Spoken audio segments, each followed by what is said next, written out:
I'm so excited to see you tonight. First date, baby. First date, I can't wait. First date. Hello, and welcome to another episode of First Date with me as your host, Lauren Compton. My guest today is a singer-songwriter. He's Grammy nominated. His new album is called Mood Swings. I know a little bit about those. And you can catch him on tour now. Give it up for Marcus King. Hello. Thank you for coming on my show. Absolutely. You just flew in today. How are you feeling? Feeling good. A little tired. Got Yeah? some coffee. It'll bring me back. That'll cheer you up. Yeah. So I guess before we get started, I have appetizer questions, main course, desserts. So we're going to find out all the things I love it. about dating. Here are some appetizer questions. What is your love life like? So I'm married. I've been married since last February. Okay. So going Congratulations. Thank you. A little bit over a year. Uh-huh. Yeah. So we're just still figuring out that married life. But Yeah. that's where I'm at. Well, how'd you guys meet? I met Briley. It was like the first tour back after the pandemic, and she came to my show in Charlotte, and she tagged me in an Instagram post, so I slid in her DMs. I sent her a couple fire emojis, and I was pretty new on the dating scene at that time. Yeah. I just gotten out of a long-term relationship, and So we went the fire emoji. yeah, we went fire DM. emoji. That was the choice. Yeah. Okay. Well, it worked. Yeah, I was pretty fresh off like the dating app scene, and like that was a train wreck for me and just no good. And anyway, yeah, I met her like the day after I stopped doing hard drugs. So I was just like, I was a mess, and she didn't really judge me for that. And she came back after the gig in Raleigh, and we just clicked. Yeah. So were you expecting this to like whirlwind into the rest of your life? No, not at all.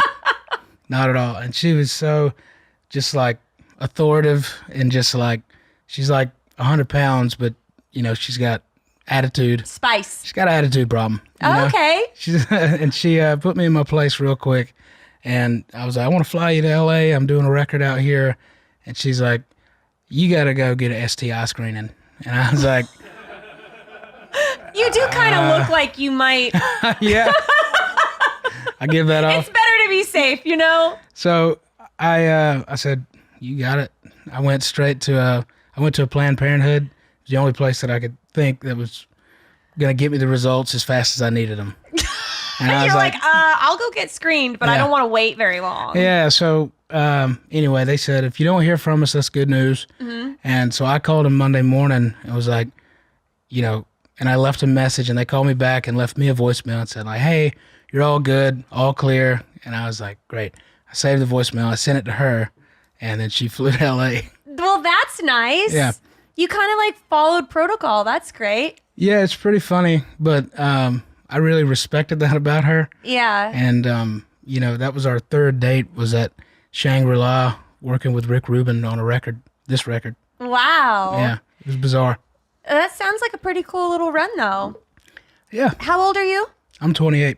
28 years old. So you got married when you were 27. Before that, what was the longest relationship you had? 4 years. Oh, that's quite a long time. Mm-hmm. What happened? Well, I mean, she's a sweet girl, but, Fuck her? she really wanted to live in like a tropical place, and Oh, was she a hippie? yeah, a little bit. Okay. Yeah, so I think she still lives in Bali. Once they do ayahuasca. Yeah, They're gone. She ended up doing a similar thing in Maui. It's where they like burn the holes. And the frog poison? Yeah, she did that. Yeah. And she came back and was like, I don't know if this is. Oh my God. Then she went to Bali, and I don't know. It just kind of She's fell like, apart. Mercury's in retrograde. The moon's not aligning. I'm not sure this is going to work. The tree spoke to me. Right. Yeah. And I actually broke up with her, and then it was one of those like, it was a really toxic relationship, really codependent, a lot of substance abuse on both parties, and just kind of went round That and sounds round. fun. It was fun. Until she Yeah. felt like Venus wasn't aligning with Saturn anymore. Yeah, or whatever it is. Yeah. Yeah. But, we kind of broke the cycle. Mm-hmm. And then I went on like the dating app like journey, and I hated that. So We went fire emoji. And it all worked out. Yeah. All right. Do you have any fetishes? Fetishes. Let's see. Not really. No. Foot fetish? No. Not Nipple a foot clamps? guy. Not into nipple clamps, really. No. Hanging from hooks? No hooks. I'm Bondage? No. Whipping. Maybe if it's done right. Yeah. Okay. I had to get something. Yeah. You look like a naughty boy. Oh yeah. But I'm pretty white bread. But I like to. Yeah. I'm open to whatever. Do you think sex is better with the lights on or off? On. Okay. Yeah. Full blast? I don't want to fuck in a Kmart, but like I want to see what's going on. You know what I mean? Yeah. What kind of music do you like to listen to when you have sex? My wife can't take it serious if there's music playing. Really? She feels like I'm trying to seduce her too much. Okay. So as of late, it's not been any music playing in the house. Just but silent? Like, yeah, usually it's like Forensic Files on in the background. Nice. Or something like that. Yeah. Not shocking. Have you ever had sex to your own music? Not on purpose, but it's Did it happened. just come on the radio? Yeah, it's happened before, and that's a weird feeling. I wouldn't recommend it. Well, I'd recommend everybody else to have sex to my music, but Yeah. not mine, not me. Would you, if you were single, would you date the hawk to a girl? Yes. Yeah, I would. Yep. She's hot. I Yes. hope we find her. She is. She Yeah. deleted all of her social media accounts, and I also want to talk to her. If you're out there, Hawk to a girl, please. come give me a hawk to a. What's your favorite era? Favorite era? Yeah, Like, 20s, 30s. I really like that, like late 60s, like counterculture movement. There was so much going on, and there was so Peace much and love. Yeah, that, but also like the music at the time, and just like the race barriers being broken, like musically especially. I was just really into that, like Muscle Shoals sound down in Alabama. Yeah. Who's your favorite band or musical artist of all time? That's a tough one. Off the top of my head, Dwayne Allman probably. Dwayne Allman was a real stud, and he, he was just really tenacious. And he died when he was 24, and he got a lot of shit done before he passed. I don't even know who that is. So he founded the Allman Brothers band with his brother Greg Allman, and Greg Allman was cool as shit. Like dated, like married Cher in the 70s, and wore a purple velvet suit. Yeah. Just really cool dudes. But I don't know any of those people. I'll send you some music. Okay, I would love I'll that. make you a playlist. That'd be so nice. Kind of like in high school when you would make someone a CD. Oh my gosh. When someone would make me a CD, Yep. I was like, we were married. Yeah, I saw that happen a lot. I did not. You never did that? No, and nobody ever did it for me. I didn't have a lot of luck in high school. Really? Well, you were probably a musician. You were getting beat up. Well, I always had a good bit of size on my, classmates, and they didn't mess with me physically, but emotionally. God, those fuckers. I know, kids are the worst. Mean. Yeah, they're terrible. They are terrible. Sometimes they don't get any better as they grow into adults. That's true. They kind of stay the same. Yeah. Let's get into our main course questions. What was dating like in high school?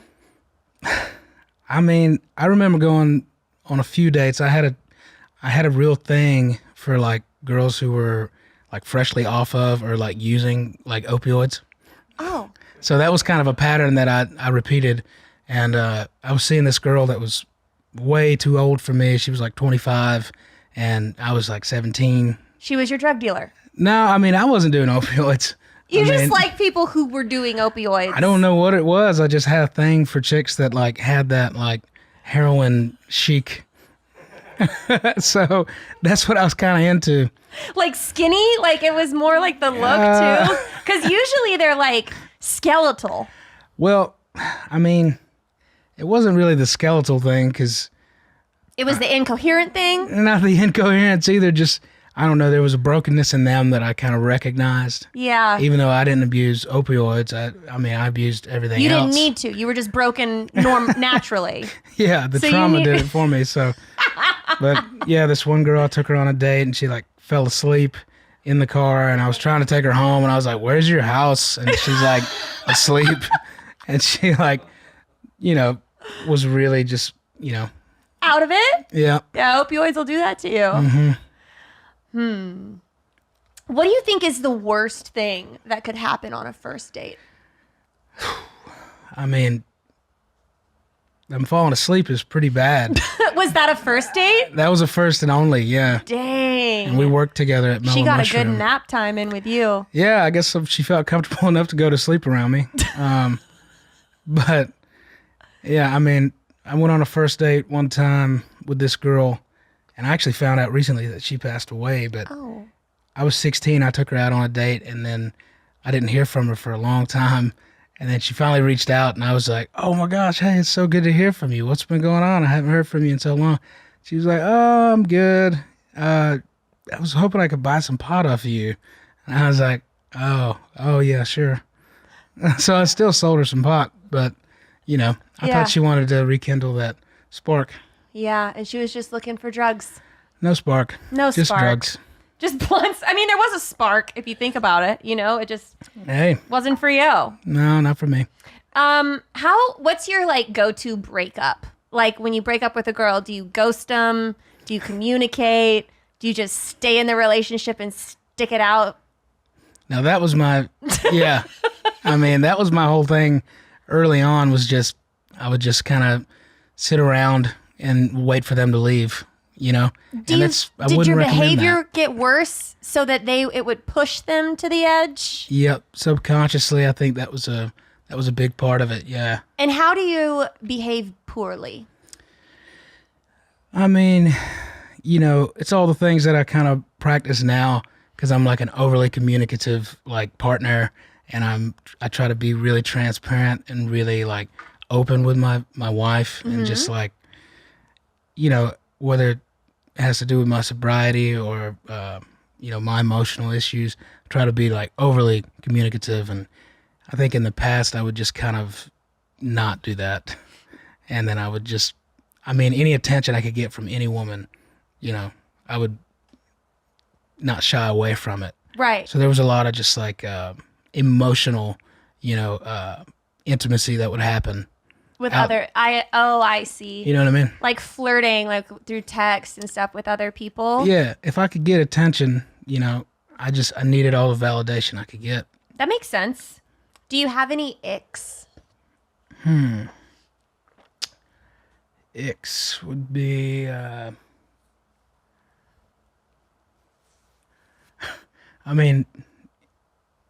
just being rude to a waiter. Yeah, I've that had seems to that. be a common one. I've had that happen before. Being rude to a waiter. Heroin addiction. Bring that We've up changed. again. Yeah. So we went from liking it to not liking it. I've grown up. Yeah. Oh, wow. So what was the shift? When did you decide you didn't like, was it the girl falling asleep in the car? Well, I think I just grew, and, a lot of therapy. Yeah. I didn't really want to find somebody with that familiar brokenness. Mm-hmm. But I don't know. I still see, I could probably still be attracted to a heroin addict. I don't know. There's still something there. Weight loss journeys can be really challenging. I have tried a ton of different ways to lose weight. I've tried fasting, I've tried working out twice a day, meal plans, meal prepping, healthy eating, and it works for a while, but it doesn't keep that body fat off forever. So now there's a better way with the Real Body program.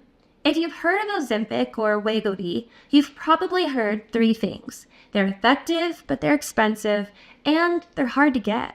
That's where Ro comes in. Through Ro, you can access prescription compounded GLP-1s with the same weight loss ingredient as brand name GLP-1s at just a fraction of the cost. Ro has compounded GLP-1s in stock now. You can get it in 1 to 4 days if you qualify, and Ro members have support throughout the process. If eligible for medication, patients have access to their provider on demand for any questions. You can also see if you qualify from the comfort of your own home. Go to ro.co/date. Memberships start at just $99 for your first month. Medication costs are separate. That's ro.co/date. Go to ro.co/safety for black box warning and full safety information. Compounded medication is not required to and does not receive FDA review or approval. Prescription only. You know when you discover a new binge-worthy show or a song that you bump on repeat and you just have to share it with your friends? That's kind of what it feels like when you discover that Mint Mobile offers premium wireless for $15 a month when you purchase a 3-month plan. We use Mint Mobile at YMH Studios, and it's been so easy to use. And we're getting our wireless plan for such a good deal compared to other providers. All plans come with high-speed data and unlimited talk and text delivered on the nation's largest 5G network. To get this new customer offer and your new 3-month premium wireless plan for just $15 a month, go to mintmobile.com/date. That's mintmobile.com/date. Cut your wireless bill to $15 a month at mintmobile.com/date. $45 upfront payment required, equivalent to $15 per month. New customers on first 3-month plan only. Speed slower above 40 gigabytes on unlimited plan. Additional taxes, fees, and restrictions apply. See Mint Mobile for details. This episode is sponsored by DraftKings. Download the DraftKings Casino app and have your favorite real money casino games right at your fingertips. New customers who use my promo code DATE and play just $1 will receive $100 in casino credits instantly. Choose from over 300 real money games, slots, blackjack, roulette, and live dealer games whenever you want. With more real money games added regularly, DraftKings Casino is changing the game with new ways to play. My favorite game to play is blackjack. DraftKings Casino has awarded over $100 million in jackpot winnings. If DraftKings Casino isn't available in your state yet, check out DraftKings Daily Fantasy app, where you have a shot at winning cash prizes all season long. And rest assured, DraftKings is safe, secure, and reliable. Head to the DraftKings Casino app right now. Sign up using promo code DATE. Play just $1 and instantly receive $100 in casino credits. Plus, come back weekly for your own blockbuster bonus. Yeah, but I don't have too many icks. I'm pretty easy to please. What's your guilty pleasure? Guilty pleasure? Man, I don't have a lot of guilty pleasures. I'm pretty open about all of them. You know? Like, If you want to do something, you do it. yeah, all my pleasures are, out in the open. All right. How long do you date someone until you introduce them to your family? I do it too fast, and my wife will tell you that. I think like our 3rd date, I was like, my family lives in Greenville and she lived in Charlotte, so I was like, oh yeah, my dad's gonna come up and have lunch with us. Well, that's nice. Yeah, I thought so it was. So you're kind of casual about it. Yeah. There's nothing wrong with that. It's not like I'm gonna take you home and like introduce you, because my family's a little broken and all over the place anyway. So there's no like real moment like that. Yeah. I feel like if I'm dating someone and I really like you, I want to introduce you to my family as quickly as possible so that I can insert a sense of like entrapment. Yeah. So then it's like, well, now you've met my family, Mm-hmm. and now we're more serious. Yep. So If someone gets married, you're probably my +1. yeah. You're So locked that's in. my way of like taking things to the next level. And usually I do that much too quickly too. Have you ever dated someone? I mean, this is kind of a silly question knowing that you like opiate opioid addicts. But like going into a relationship, I'm not even gonna ask you the question. It's so stupid. Of course you like red flags. Is Oh, there yeah. is there such a thing as a guy being too nice to a woman? That's an interesting question. That's a good question because I think you can be too available, too nice, and I fell victim to that many times. Did you? How? Oh yeah, I mean, just wearing my heart on my sleeve and just being available at anybody's, beck and call. And if you do that, I feel like people kind of grow tired of you, or they think you're just a doormat. How do you counter that without playing a game? It's tough. That's one of the tough questions of dating. It's not something I ever really figured out. I just met my match, You got lucky. I did. I mean, I had no game. I sent 2 fire emojis, I had no real strategy. I was just drunk on a tour bus and like You're like, oh, she's shooting hot. emojis, and I was like, wow, look at her.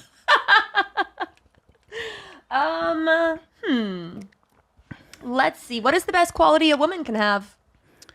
Oh, good taste in music, for sure. Good taste in music, and short of that, just an open mind to music, and Yeah. What is bad taste in music? I mean, again, it kind of goes back to like the guilty pleasure thing. Like, my wife loves like musicals and shit. So like, if we get in an argument like on a car ride, like she'll put on like the Rent soundtrack because she knows I hate it so much. I hate musicals so much. Like Broadway musicals? Yeah, Can't stand them? nah, not for Man. me. Or she'll put on like the Grease soundtrack, and I'm like, gritting my See teeth. the anger in your teeth just now. Yeah, it's terrible. Like, did you see the Elton John biopic? No. I mean, it was okay, but like I felt I saw the Freddie Mercury one. I haven't Queen. seen that one yet, but the Elton John one was like a musical, Yeah. and I felt trapped when I went to see it in the theater. I like, like 20 minutes in, this dude starts singing to me, and I got really pissed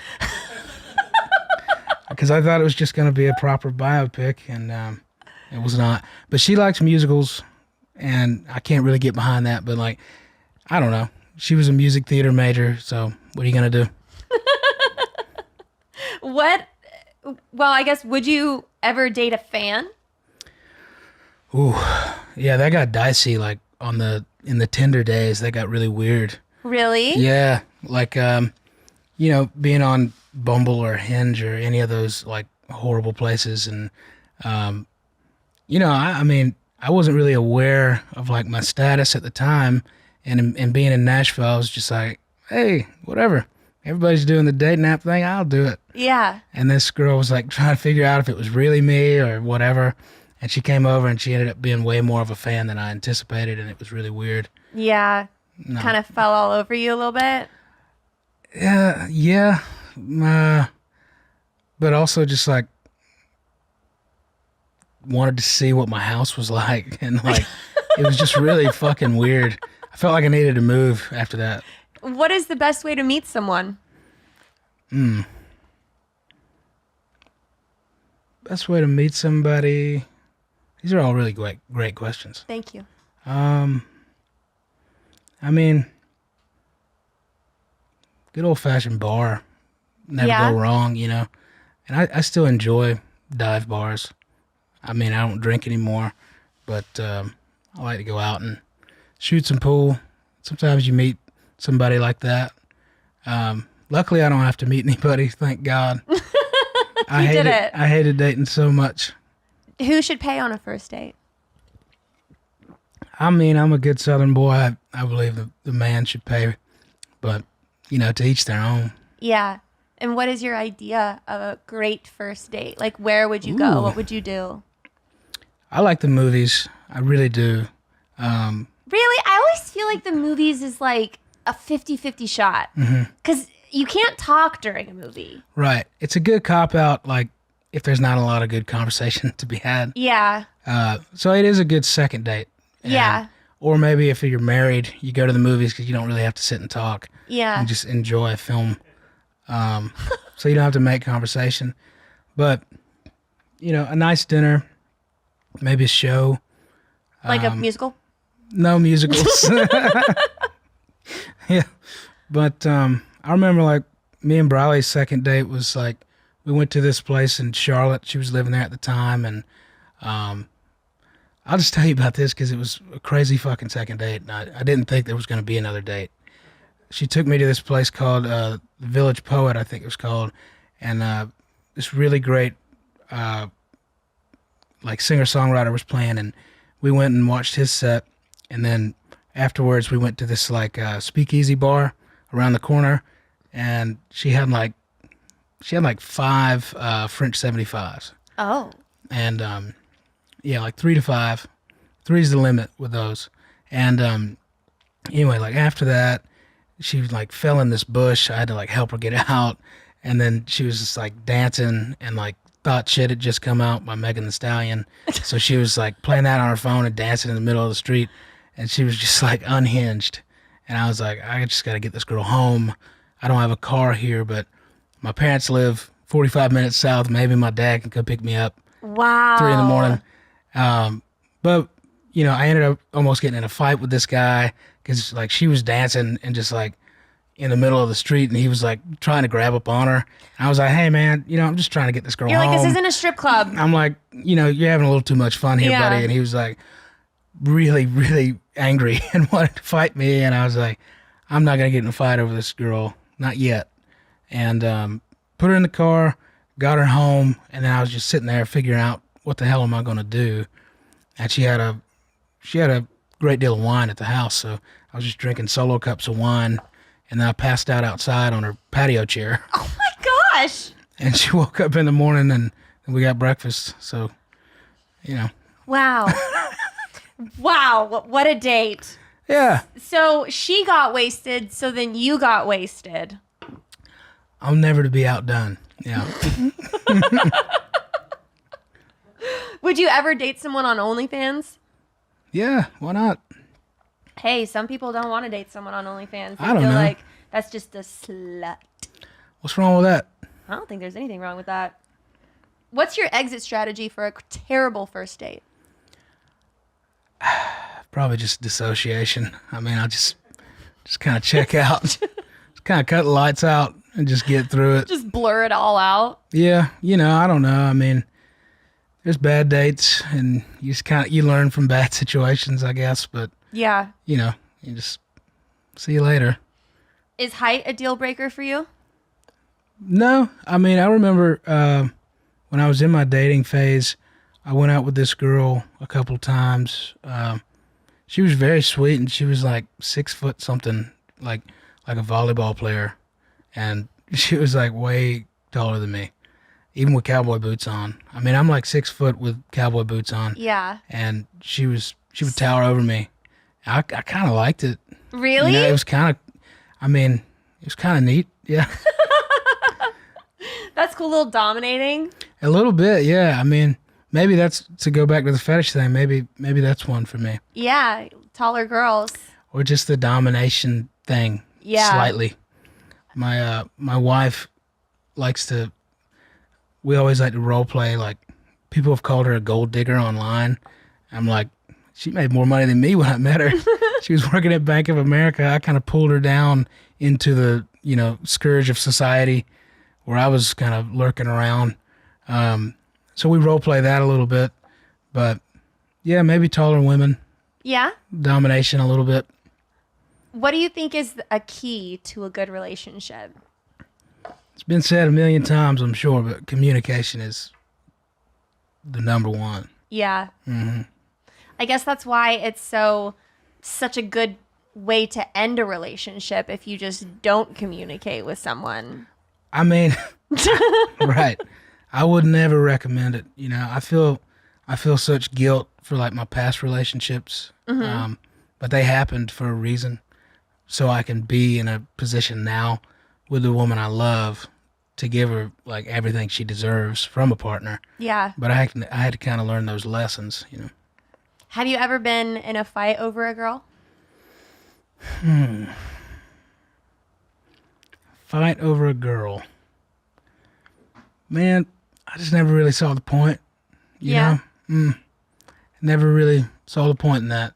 If a friend and I were going to fight over somebody, you know, it's not a very good friend. Yeah. Or I wasn't being a very good friend. Well, I guess we'll go to our dessert question. How did you propose to your wife? Let's see. So I met her, or the first night I met her in person, not just on Instagram, was at this amphitheater in Raleigh, North Carolina. And, you know, she wanted to go see the stage after everything was cleared off. And that's where we had our first kiss. And she, you know, she left and I got on the bus and left. And it was, you know, I really missed her like right away. I tried to get her to come on the bus and go to DC with me. And she said, the fuck? And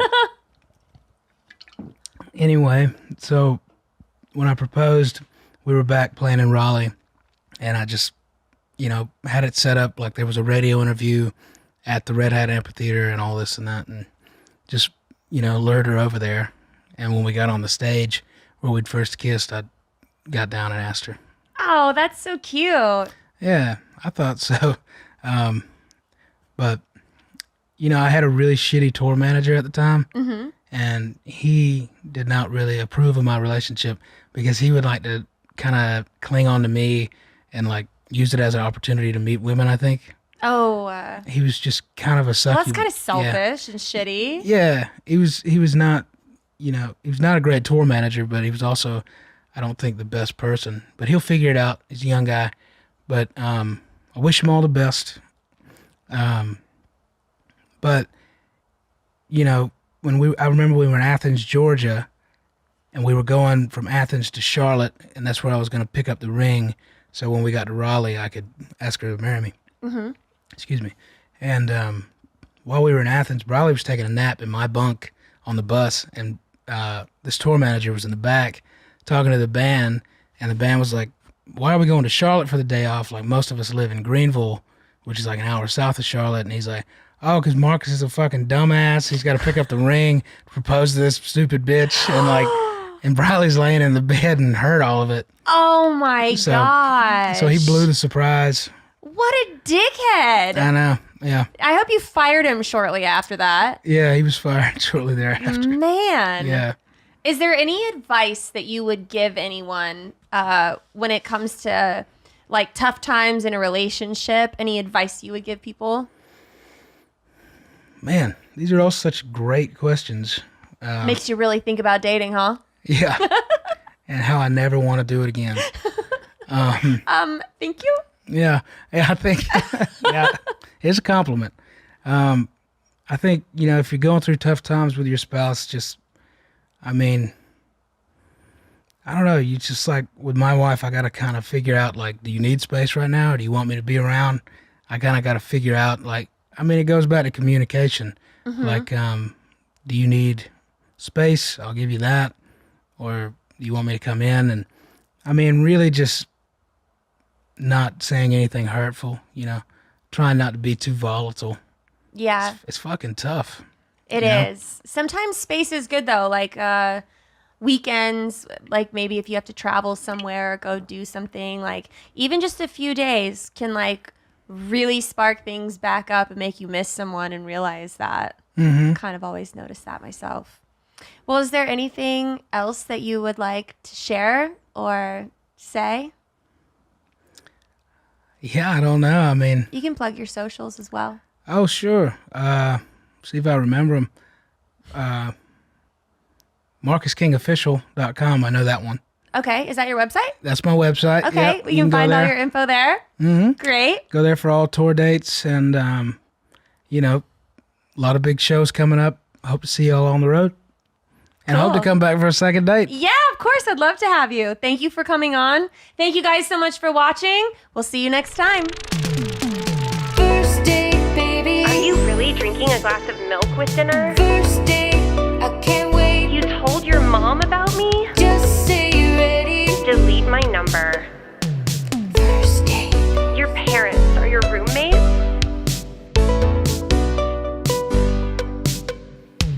First date. I'm so excited to see you tonight. First date, baby. First date, I can't wait. First date. Hello, and welcome to another episode of First Date with me as your host. I have a very funny comedian in the house today. He's got a new special out on YouTube called Starfish, and he's bringing his growth spurt tour all over the country. So you can find tickets at Brad Williams Comedy. Correct. Brad Williams Comedy. We'll say at 3strongtimes.com. Brad Williams. Hey. Yes. Applause from the background. Awesome. This is our live audience. I love them. They're very enthusiastic. I was debating when I was coming in here, doing the Mark Norman and wearing the glasses. But I think I'll be okay. Yeah, I think so too. Because we're both married. I don't want to be inappropriate. I want to have a nice conversation, talk about some stuff. It'll be fun. It'll be all right. I have that problem though, because my height. I'm boob height when people stand up. Yeah. How do you combat that? Do you just go for it? Do you lean into it? With permission. But I mean, like, I try not to. I try to be aware of the fact that, like today when I met you for the first time, I gave a little like side hug to try to be like, okay, because you would motorboat me, I think, if Yep. we gave each other a full frontal hug. Yep. And now there's people scrolling like, all right, let's find out if that happens. That's got to be somebody's fetish. I don't know. For sure. Dwarfs motorboating. It's something. Yeah. But yeah, so I try to be very aware of where I am in terms of when I give a woman a hug, and it goes in the opposite effect if I give a dude a hug. It's just lot of dicks to the face. Yeah. I'm taking a lot of dicks to the face. You probably prefer to hug women. A little bit. Yeah. But I really wish I was gay, because man, I would just be killing it. Like I'd be doing great. I got small hands. Like everything looks bigger. Gay men typically love me. I'd be a power bottom. I got a great ass. It's a fantastic ass. So yeah, I really feel like I missed my calling by not being a gay man. Damn. Well, so I feel like tall people love to watch. We call you reachers. Reachers? Yes. That's what you guys call us? Yes. Reachers. Yeah. Go to the grocery store with me. You'll find out why. Are you offended if someone calls you a midget? Yes. So Not really. I don't know. I'm like. you just gave me 3 totally different answers. I know. If you are. It's context for me. Like, because it's like if someone says it in a hateful way, then yeah, that offends me or but if most people don't know, and I don't know, I don't really want a word to have power over me. Like, I don't want you to be like, if you call me a midget, it's not like I have to do a midget thing. Like, I don't know. I don't want to be so upset by it. So for me, dwarf, little person, midget, it's all kind of the same, but it's all in how you use it. Because if you say like, okay, so prime example, I was literally at a party yesterday, and I brought my family, and I had to leave the party because a little 6-year-old girl walked up and just pointed at me and just went, "You're small," and just started laughing hysterically. And I was like, I can't slap you. So I left the party because I don't think it would have been good if I called her a twat. So I had to leave. I had to leave the party. But so like that, she just said you're small, which is accurate, but it was like how it was delivered that pointing the kind of finger angered and the me. laughing hysterically. Yeah, that's the part that got me. Yeah. So, yeah, it's like, so for me, like I feel like we're friends even though we just met for the first time in person today. So like if you said my midget friend Brad, I'd be like, cool, whatever. I don't care. Well, I was just curious if it was offensive because like massage therapists now, you can't call them masseuse. Oh, you gotta call them Massage. hand job artists. Right? Is that not PC? Yeah, the happy ending experts. Yeah. Story writers. There Happy you go, ending. yeah. Yeah, exactly. That's why did that job get the happy ending?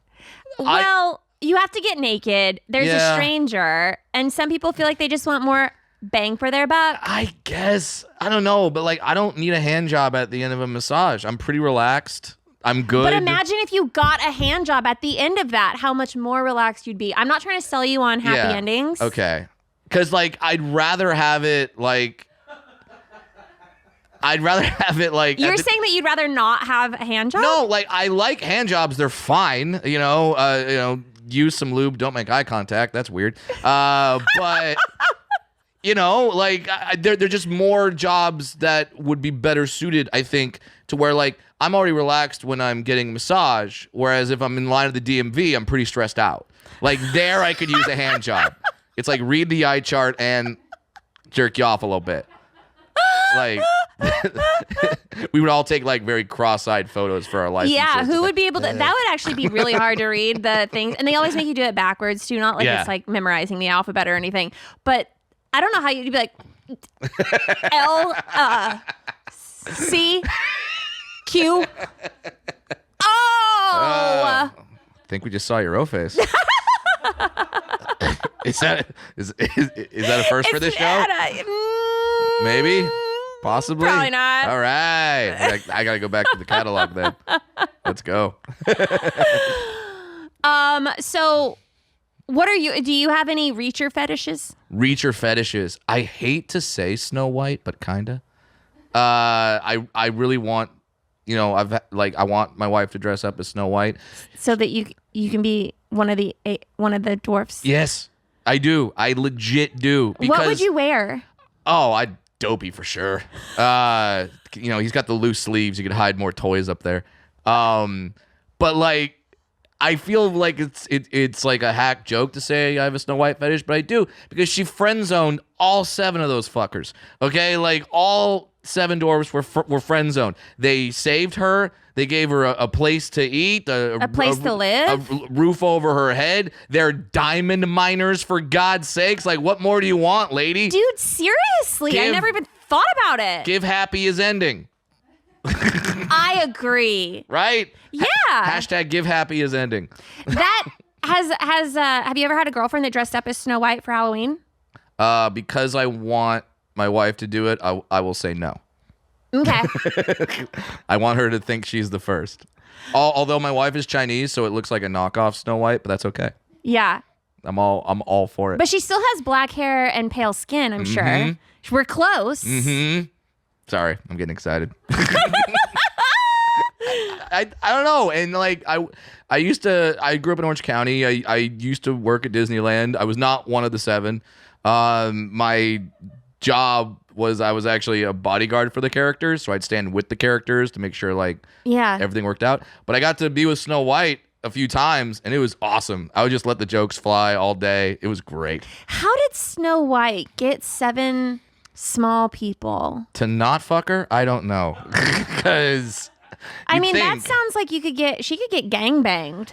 I mean, I'm sure there's that video on the internet. I'm sure there is. It should be. If That's not, definitely in the porn. Yeah, like, that's there. Rolodex somewhere. That's absolutely there. But she got them to like totally help her. They're all just a bunch of simps, I guess. Yeah, I don't know. Are they all cucks? Do they just all want to watch her and the prince? They're just like, ooh. Yeah, and by the way, the prince, who like, this is how much as a dwarf we like hate that story, because she picks the prince, who essentially is a necrophiliac, like makes out with her while she's legally dead. True. And she's like, oh, that guy. I love that dude, not the fucking diamond miners that have been protecting me and saving me from the prince didn't save shit. He showed up. She's in a glass coffin. Like, I guess I'll make out with her, and then she'll love me. It's the dumbest thing. We need a Snow White rewrite. I mean, and how? Yeah. Especially with the live action one. Like, let's make that happen. Yeah, delete the live action one. Yeah, exactly. And let's do another remake. All right, starring me. Let's go. I love it. Just digitally copy me. I'll be all 7 like dwarves. 8 times. Yeah, I'll be all 7. That's a porno. That's a trip. What's your category of porn that you like? Do you have a category that you like go to? Because mine's not dwarf porn. People assume it's dwarf porn. It's like I don't watch what I am. Like that's I want to watch a dwarf porn. I fuck my wife next to a mirror. Look left. It's not that big of a deal. But yeah, but like do you have a category? I don't really porn kind of is a little too desensitizing for me. Like I will just search so many different things. Oh, so it's like Tinder for you. It's yeah, like I can't. It's like, in the swipe. I can't That's the find fun part. something where I'm like, oh yes. I'm just Okay. like, nah, that's like too many guys. And then I'm like, Well, they have ones with less guys. and I'm like, oh my god, 30 dudes and one girl. I'm like, that's so many. And then I'm like, what does it look like with 4? Yeah. And then I'm like, nah, that's like still not doing it. And then I'm like, what if we just eliminate all the guys and we just do girl on girl? And then I'm like, There you go. No, No. that is like Then you want to go weird. So I'm like, why am I watching a dildo when I could be a dick? Like, then I go back to the guys. Right. And then before I know it, I'm like late for my podcast. And Now I'm we know like, what you were doing I before. gotta go. Okay. Yeah, so. Okay, so for you, it's all about the search. So it's like a lot of guys before streamers, kids, we'd have remotes and we'd have to channel surf. But that was the fun part, was just seeing what else is on TV. Yeah. So that's you with porn. You just want to see what else is out That's there. also Netflix now. When is Yeah. the last time that you went to watch something on Netflix and actually found something within 5 minutes? Oh no, never. You don't it's do that, like, right? Yeah, it's like if I'm not going on there for a specific thing that I know is out, then yeah, I'm scrolling like crazy. Like whoever said Netflix and chill, you can't you have all to go you so can fast. do is chill. Yes, because that's what There's you're gonna be nothing doing. else to do. Nothing. You're just scrolling, finding something. Do you like this? I don't know. So here's a question for you: what if you are gonna Netflix Well, I and think chill? you're asking me the questions. Yeah, why not? Why not? Because I want to get to one more question, and then I have questions for you. Oh, all right. But come all on. right. What's your? So if you're to Netflix and chill, what kind of movie is the best if you want to advance the situation to a physical relationship, like during the Netflix and chill? Horror? W or H? I knew you were going to ask that. As the minute I said horror, I was like, because wow, I just stepped into that. Yeah, because you really didn't emphasize the O I in didn't. horror, like No. the second syllable. No You one just- does, Brad. No, you No just went, one says "Whore." horror. You just The went, R's are "Whore." not hard. Tell an Asian that. Sorry.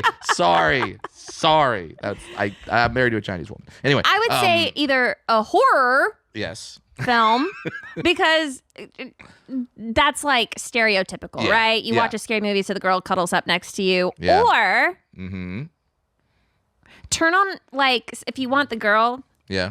a rom-com, something sappy, like Really? Bridgerton. Because I think they'd be too into the story. You're where, right. Where they'd be like, hold on, Yeah. I want to see. Don't kiss me. Yeah.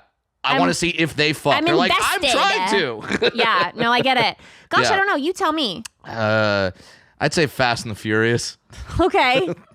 Something for everybody. But then with the guy's like getting all revved up. He's like thinking Yeah. about how he wants a Corvette. Exactly.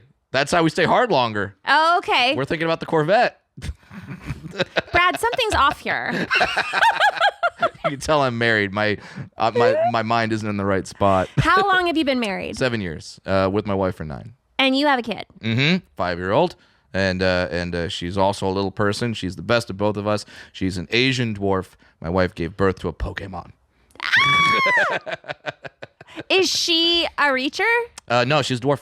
Yeah. No, your wife. Oh, yes. Wife, yes. I'm very funny. My wife is tall. Okay. That's how you know I'm good at my job, folks.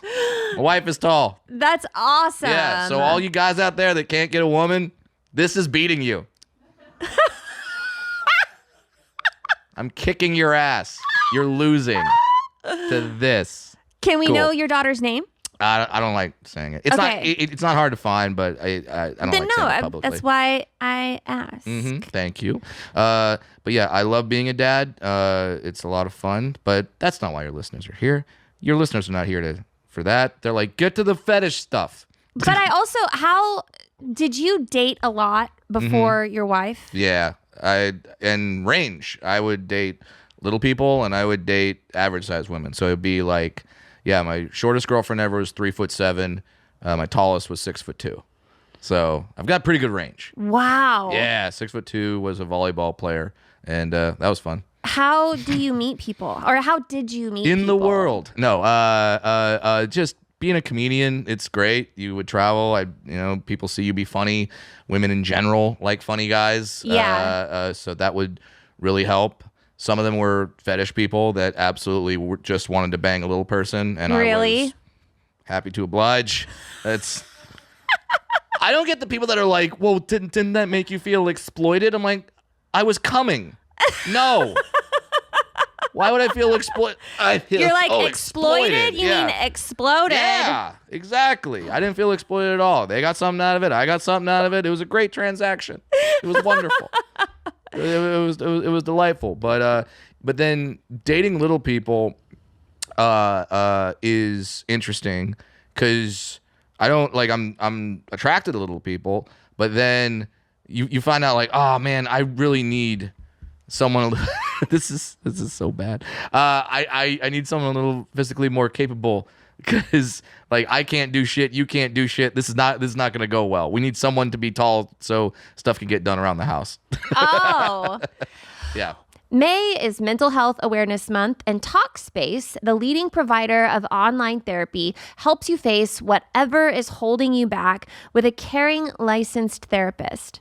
With Talkspace, you're not alone. 1 in 5 adults in the U.S. experience a mental health condition each year, but less than half of people who need treatment receive it.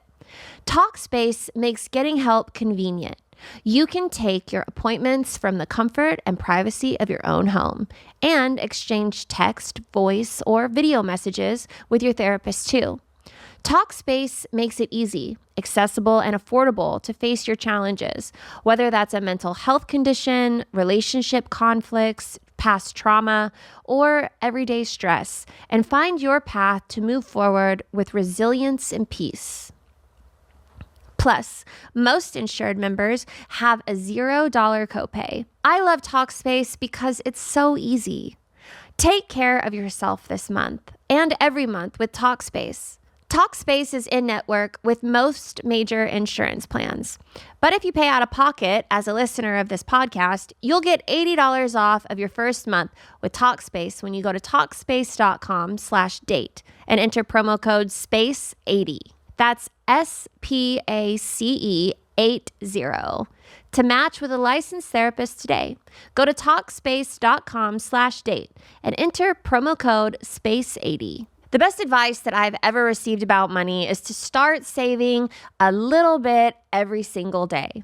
Today's episode is sponsored by Acorns. Acorns is a financial wellness app that makes it easy to start saving and investing for your future. You don't need to be rich. Acorns lets you get started with the spare money you've got right now, even if all you've got is spare change. You don't need to be an expert. Acorns recommends a diversified portfolio that can help you weather all of the market's ups and downs. You just need to stick with it, and Acorns makes that easy too. Acorns automatically invests your money, giving it a chance to grow with time. I love Acorns because it's so easy to use and it helps you make so much. Sign up now and join with over 14 million all-time customers who have already saved and invested over $25 billion with Acorns. Head to acorns.com/firstdate or download the Acorns app to get started. Paid non-client endorsement. Compensation provides incentive to positively promote Acorns. Tier 1 compensation provided. Investing involves risks.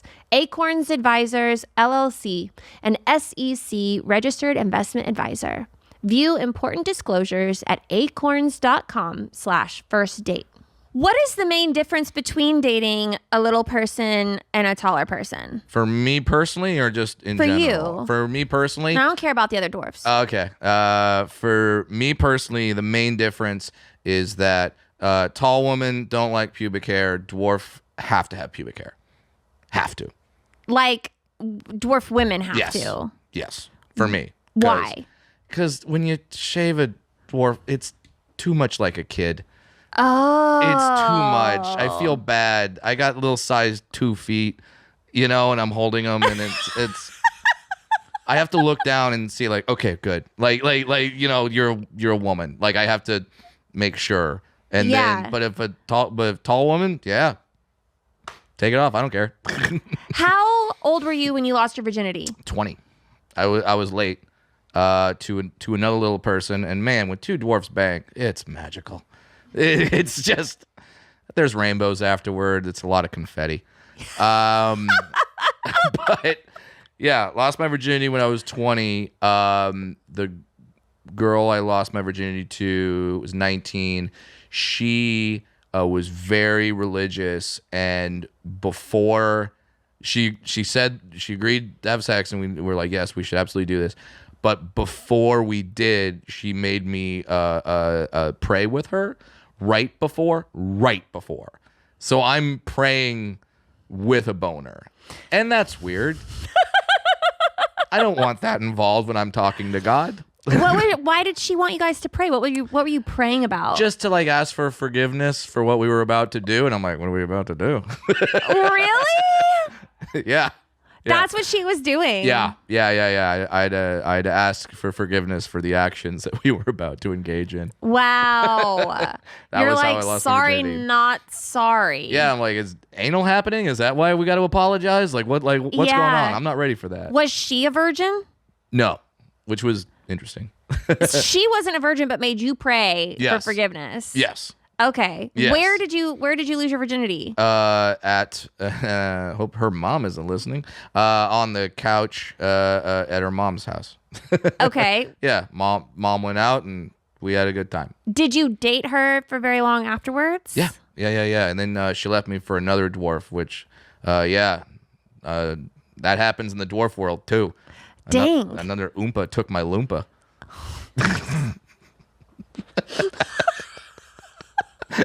How's that for a song? Comes out. What do you get when you can't satisfy her? Yeah. I get taken. That's what happened. Yeah. And I think they're still together, so good on them. Have you dated more little people or tall people? Tall people.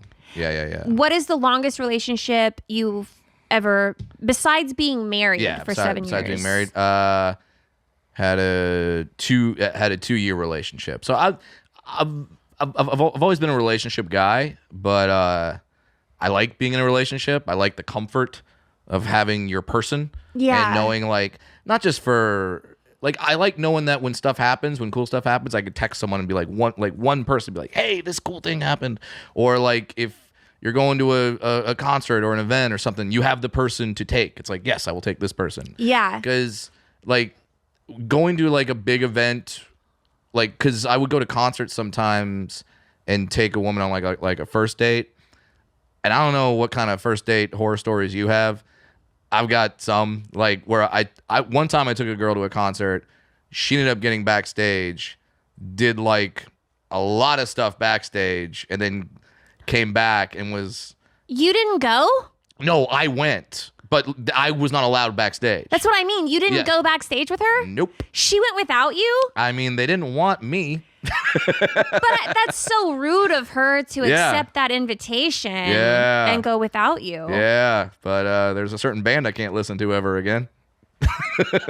Damn. So yeah, that was fun. Do you drink alcohol? Yeah. What's your favorite drink of choice? Whiskey, Scotch, bourbon. Okay. Love it. Didn't like it until I met my wife. My wife introduced me to Scotch, and now I thought I hated Scotch. Turns out I hated bad Scotch. And then my wife showed me good Scotch. I'm like, this has been here the whole time? This is awesome. But I don't drink that much. I have a very healthy relationship with alcohol. 1 or 2 drinks, and I stop because and I never drink before shows. Some people ask me like they'll see I'm not drinking before a show. They'll be like, oh, do you not drink? I go, no, I drink and I love alcohol. I'm trying to keep a very good relationship with it. That's good. I don't want it to get out of control because I get drunk very quickly. You have a low tolerance?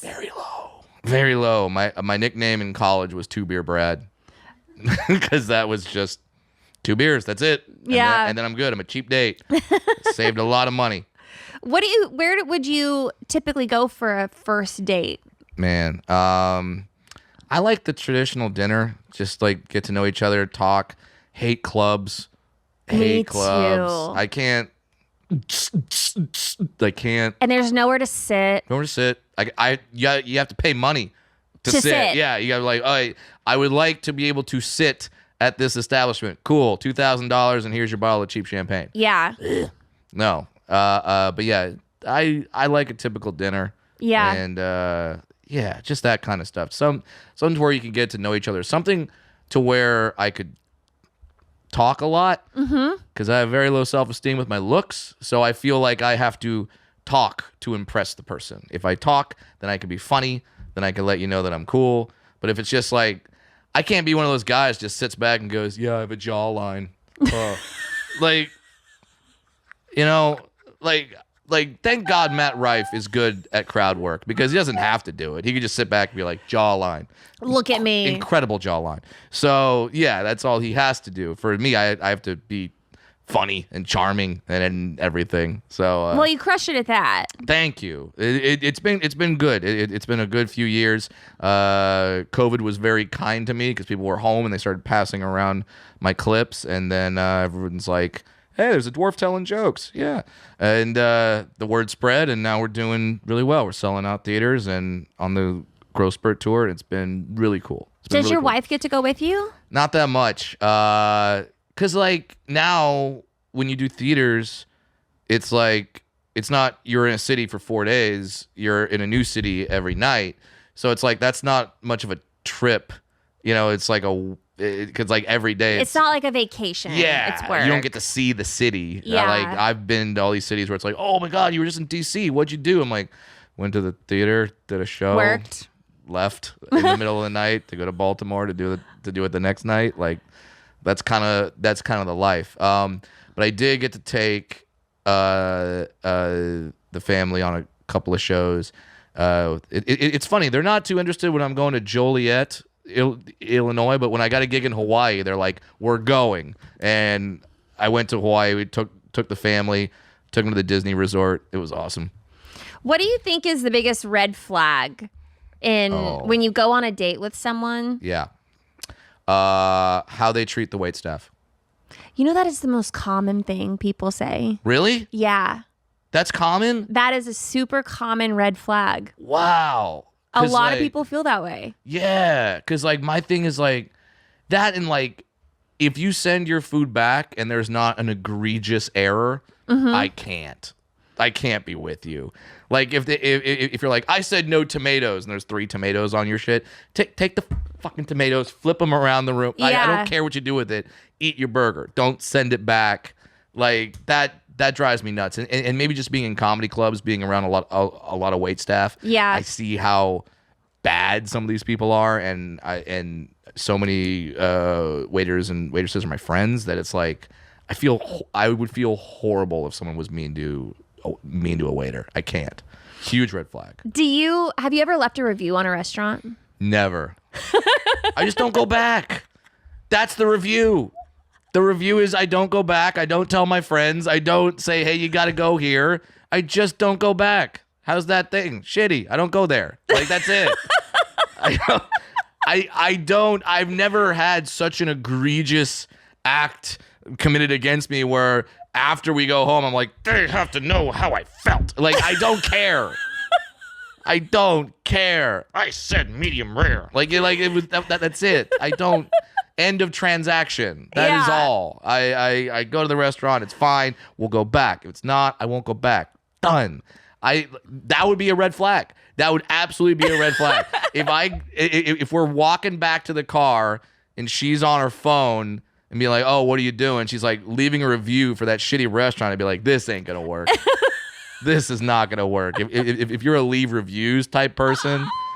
Which sucks because I need people to leave reviews. So then when I look at the restaurant, I know if it's good or not. But I can't. I can't be the person. I agree. I don't leave reviews, but I read them. Yes. If I'm going somewhere, like I look at how many stars the restaurant has. Let's do it. And I'm like, what do people like? And I look at the photos. Yeah. You know, I'm like, I need to know where we're going. Absolutely. Gotta know what's good. Yeah, I'm going to spend time, money, and calories. Yes, and get calories. Yeah. The good kind. Yeah, that's a huge red flag. Would be leaving reviews. And I would just say okay. I also found this out recently during therapy. Which I think therapy is very good.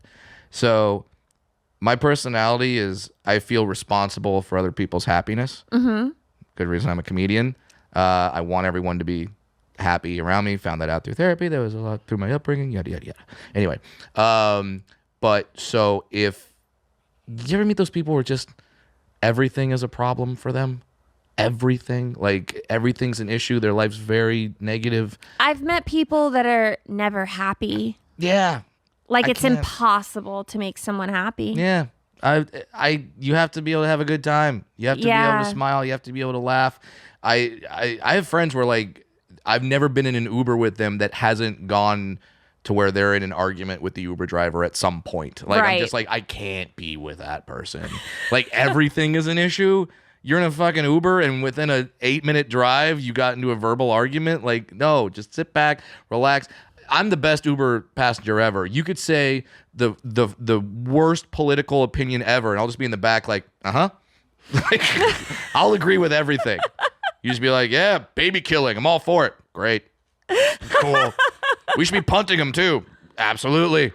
They fly far. Like, I don't care. I'm not gonna engage. What do you think is your personal red flag? Like that your biggest downfall? Oh, me? Yeah, your red Oh flag. man, that's ego. Yeah. Yeah, I'm a comedian. Does it get in the way? Yeah, I want it to be about me.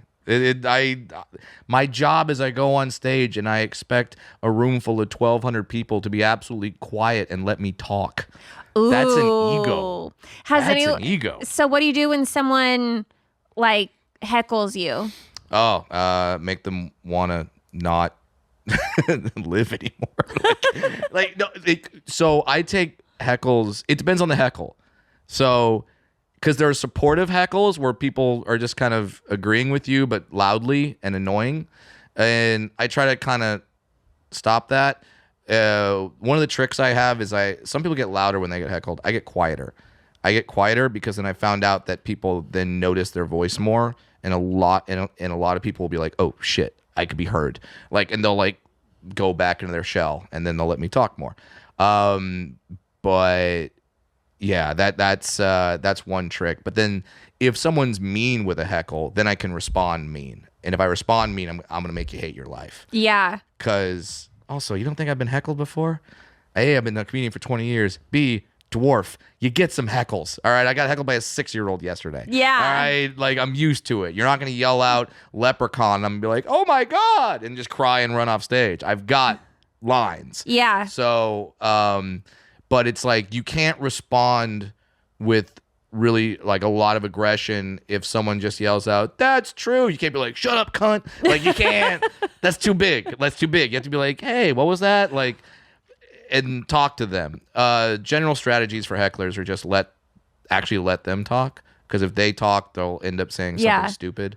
And that's when you jump on it because they're not prepared. I know. I hate it though when someone else is trying to start their career in the middle of mine. Yeah. You know, it's that's like, not going to happen. Just wait it out. If you think you're funny, go try stand up. They have open mic nights. I did a show in Catalina one time. Yes. And Great spot. it was a rave.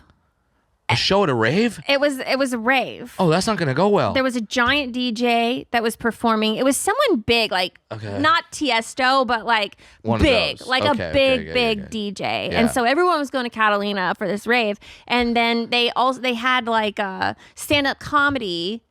At the same time. So you could either go to this rave or you could come to the stand-up comedy. Oh, no. And I was performing with 2 other comics. Yeah. And as we were performing, I went on first. I took the bullet spot. I was like, I'll do it. I go out there and everybody was sleeping.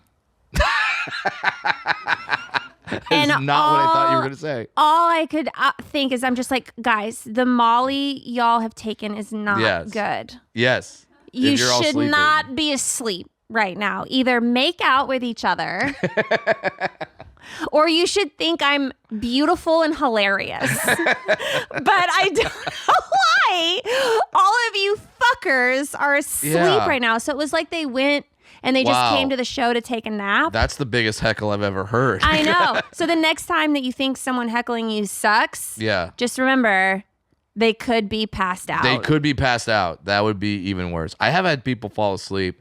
There was one time. Okay, there was one time at the Laugh Factory in Hollywood. He's been canceled since, but before we knew, Ron Jeremy came to the show, and Ron Jeremy, we found out that night, has narcolepsy because in the middle of a set, not mine, thankfully, in the middle of a set, we just hear from the back. And you look back and it's Ron Jeremy just passed out. I've met Ron Jeremy. He breathed on me one time, and I thought I got an STD. He's got a musk. But I gave him a hug, and I was so paranoid about being around him that like I felt his sweat and his breath, and I was like, oh, I'm gonna die. I'm dead. I'm gonna die. I have AIDS. And You that have was Jeremy like, AIDS. yeah, it was all I could think about because he looks like the carrier of all Everything. STDs. Yeah. It looks like the STDs are having a convention. Yeah, in in Ron his Jeremy. body. Yes. Yeah, and I don't know how to not hug someone if they're like, oh my gosh, and like they come for Yeah. you, Yeah, and he did. and I'm just like, oh, Oh, you know, like I'm like, what do I do? The only person that I've ever met that is really, really good at like taking a step back and being like, oh, fist bump Yeah. is Howie. Howie.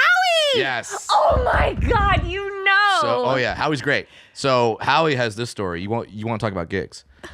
Howie man has he been on this show? He has. Okay, you need to have him back just so we could tell this story.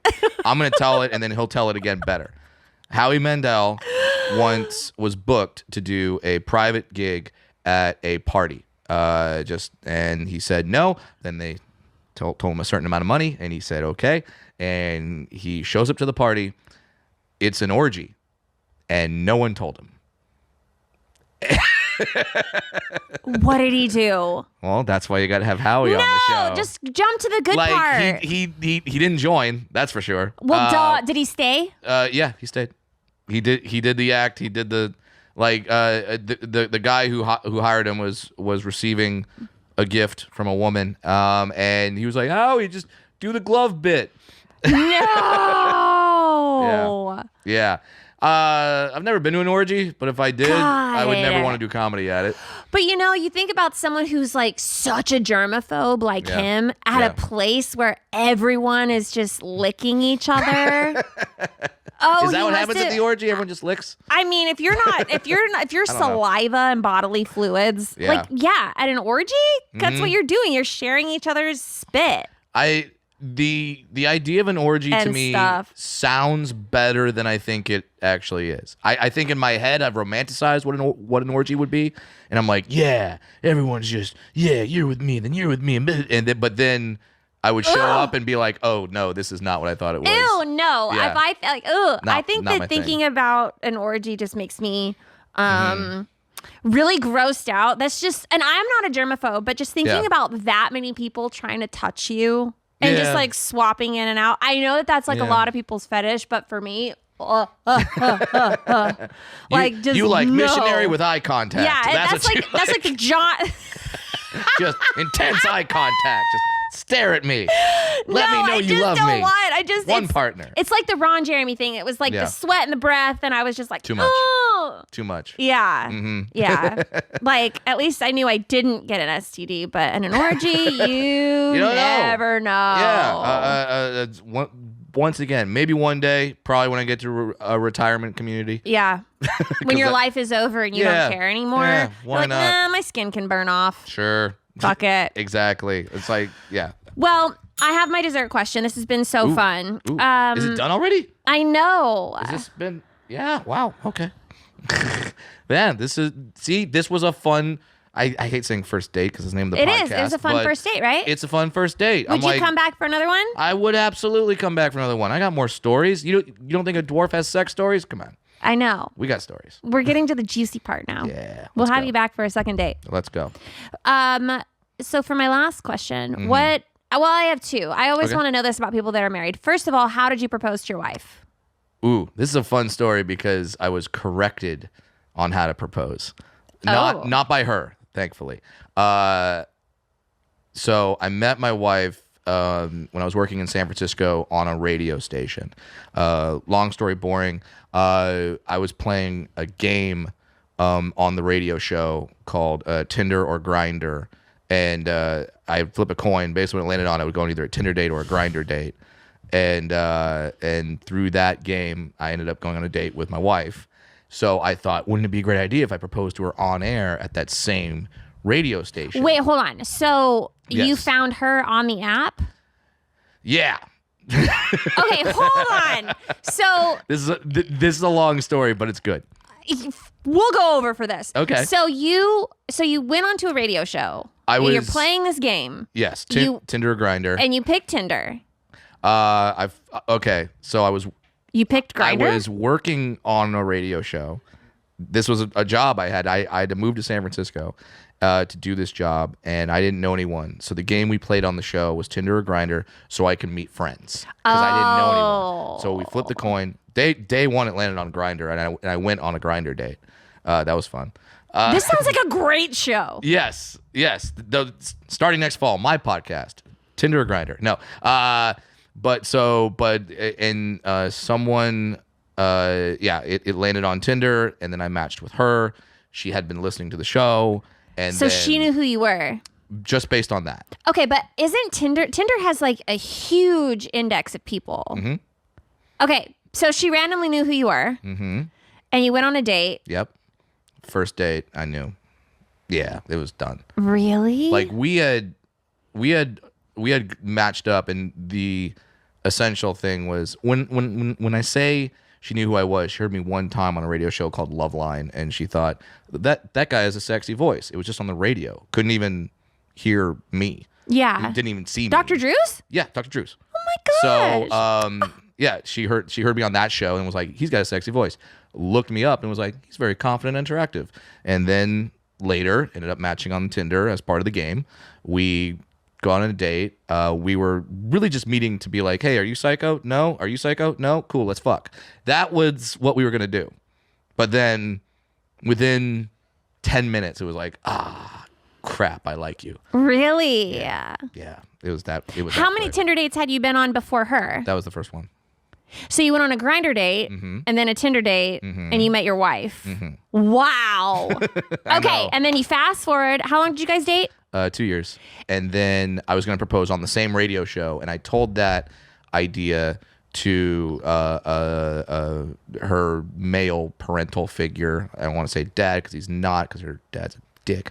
But him. yeah, but the guy, I said, hey, I'm going to propose. That, I asked for permission. I'm old school like that. And he said, how are you going to propose? And I told him the radio show idea. And he stops and he goes, is that idea for you or for her? And I went, oh, that's good. Because that's for me. That's definitely for me. That's not a thing she would like. So instead of that, she came home from work one day and she had moved in, and I had rose petals leading out to a balcony. There's candles all around. I was in a suit. Our song was playing. Came over and we danced, and then after the dance, I proposed. And she said yes, thankfully. And she was crying, and she was very happy. And then she was like, I didn't know you were going to propose. I just thought it's because I called you earlier and I had a bad day at work. I'm like, you think this is for a bad day at work? Do not get used to this. This is not a bad day at work. This is not what I do. Bad day at work is I have a bottle of whiskey, open when you get home, maybe a foot rub. That is a bad day at work. Not me in a suit. Come on. No. So yeah, that is how I actually proposed. Wow. Yeah, Man, that wraps up our show. You think? Is that a good button That on was the end? so good. Yeah. I can't believe we ended with that, but I love it. I love that we ended with such a sweet story. Because yes, it's first dates. It's a sex podcast. Let's talk about relationships. Let's talk about meeting. Let's talk about some dirty shit. But at the end of the day, we're all just looking for a connection. And when I found that connection and I found that person, that was it. That's awesome. That's it. And now I keep trying to prove to her every day that was a good decision. Oh, great. Well, thank you for coming on my show. Of course. Where can people find you? BradWilliamsComedy.com. That's the website. It's got all my stuff. Side note, I just released a hot sauce. I have my own hot sauce. What? What's it called? Death by Dwarf. Okay. Is it really, really hot? One of them is. There's like there's 5 flavors. One of them's like Next like time, a bring me ghost some pepper. samples. I'm gonna send a box to here, and yeah, we're gonna you guys can do the whole Okay, thing. you hear that, fuckers? When that Yeah. box gets here, you give it to me. Yeah. So go to BradWilliamsComedy.com. There's a link to all the tour dates. You can follow me on Instagram, Brad Williams Comic. That's the main one that I use. And yeah, go to the website and order some hot sauce and buy a ticket and see me live. Hell yeah. I can't wait to have you back for a second date. Let's go. Guys, thank you so much for watching another episode. We'll see you next time. First date, baby. Are you really drinking a glass of milk with dinner? First date, I can't wait. You told your mom about me? Just say you're ready. Delete my number. First date. Your parents are your roommates?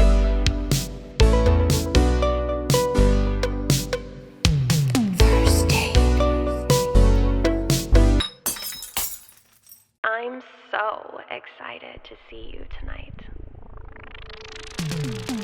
First date, baby. First date, I can't wait. First date. Hello, everybody, and welcome back to another epic first date. My guest today is back for his second date. You can catch him on Patreon or on tour at Ellis Mate. Give it up for Jason Ellis. Yeah, I'm so glad to have you back. it's great to be back. I'm very excited to talk to you. You had a human come out of your vagina since the last time I saw you. No, he did not come out of my vagina. Well, same difference, near the region. It's I've seen both. I've made both. First one came out like gutted like a shark. yeah. And I thought my wife at the time was dying. I was very concerned for her safety because I never seen like That. the baby came out and I was like, it's my baby. And then I was like, oh, that is a huge hole. Huge hole. Is she okay? Yikes. And they were like, calm down. And I'm like, I will not calm down. And then yeah, the second one, because I make huge babies. Yeah. Pretty cool. That's what How much do they weigh? 10-pound babies. Each? I was 11. I'm a beast. They had 90. You were 11 pounds? Yeah, my mom used to, when she was mad at me, she would pull her top up and show me her stomach. This is what you did.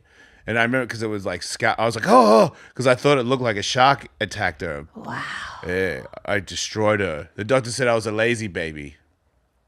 11 pounds, 90% head size or whatever it is. Were you breastfed? Do you know? Yeah, I suck titties for sure. What? I didn't know if you had, if you knew if you were formula Still do. fed or Yeah, breastfed. never stopped. I was Nah, formula fed. formula fed. Yeah. You seem pretty like stocky for a formula. I'm stocky? Oh, can't. Oh, God. Don't reverse woman me. I'm not going to go for it, all right? I've had 3 divorces. I've been down this road. You're hot. Shut up. Thank you. Yeah, there you go. You know who else is hot? Your girlfriend. Yeah, I'm pretty pumped about that. She's super pretty. Yeah, she's young, and I'm not rich, so people think that I am. Yeah. Yeah, it's cool. People are, Whenever "Oh, you she's-" walked in, I was like, Jason. And then she like popped out from the side. And I'm like, wow. Yeah. I've How'd been you work- get that? Her. well- Not that. Her.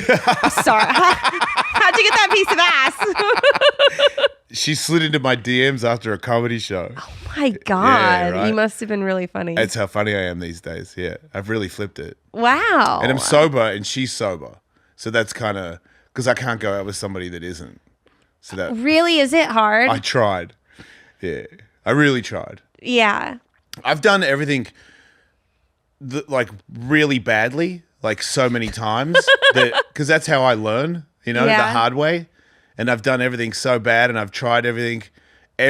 I've tried everything. So I really know. I didn't have to read it. I know that I cannot go out with you if you're not sober and kind of in the program. It's kind of like because everyone has all kinds of addictions. It doesn't have to be drugs and alcohol. It can be food, can be social media, can be like talking to people, buying stuff. Like it's if you run, I'm not mad at you. I'm just not interested in hanging out with you. Yeah. Do you have any addictions whatsoever? Yeah, I mean, like- tattoos. Yeah, but that's diet. I don't have any room left. I got like 3 spots left, and then it's 1 tattoo. Yeah, but so I don't really have time for that anymore. I'm more like fitness, comedy, my horse. That's really I'm in two relationships. You know, I got a girlfriend and I got a horse. I don't really care about anybody else. I Okay. don't have time for any of this other shit. Everybody's full of shit.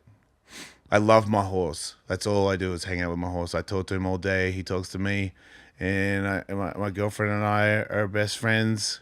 And we don't fight. She calms me down. I never dated anybody. I'm 53. I never dated anybody ever in my life that calmed me. How does she calm you down? Because she doesn't freak out about stuff. Like if something happens, she's like, "We'll figure it out," and I'm like, "Yeah, I guess that could work." And it's just her presence. There's no real alarms going off ever. It's like a crazy. I swear, sometimes when I think about it, it makes me emotional, like in a happy way, because it's just like all my life I've had like, it's been tough. You know, I've always struggled and had like violence and aggression and tempers and drama and trauma and all this stuff. And now it's just like, do you want to eat? You know, and it's like, yep. Like, did you know this fell apart? And it's like, we'll fix it. You know, and it's like, oh yeah, we could. Okay. And How now long it's have y'all been together? only like 6 months. Hey, that's not nothing. Yeah, she moved in. I ain't playing. No games. I'm in. That's it. I know. It's in my soul. Where do y'all live? We live in Encino.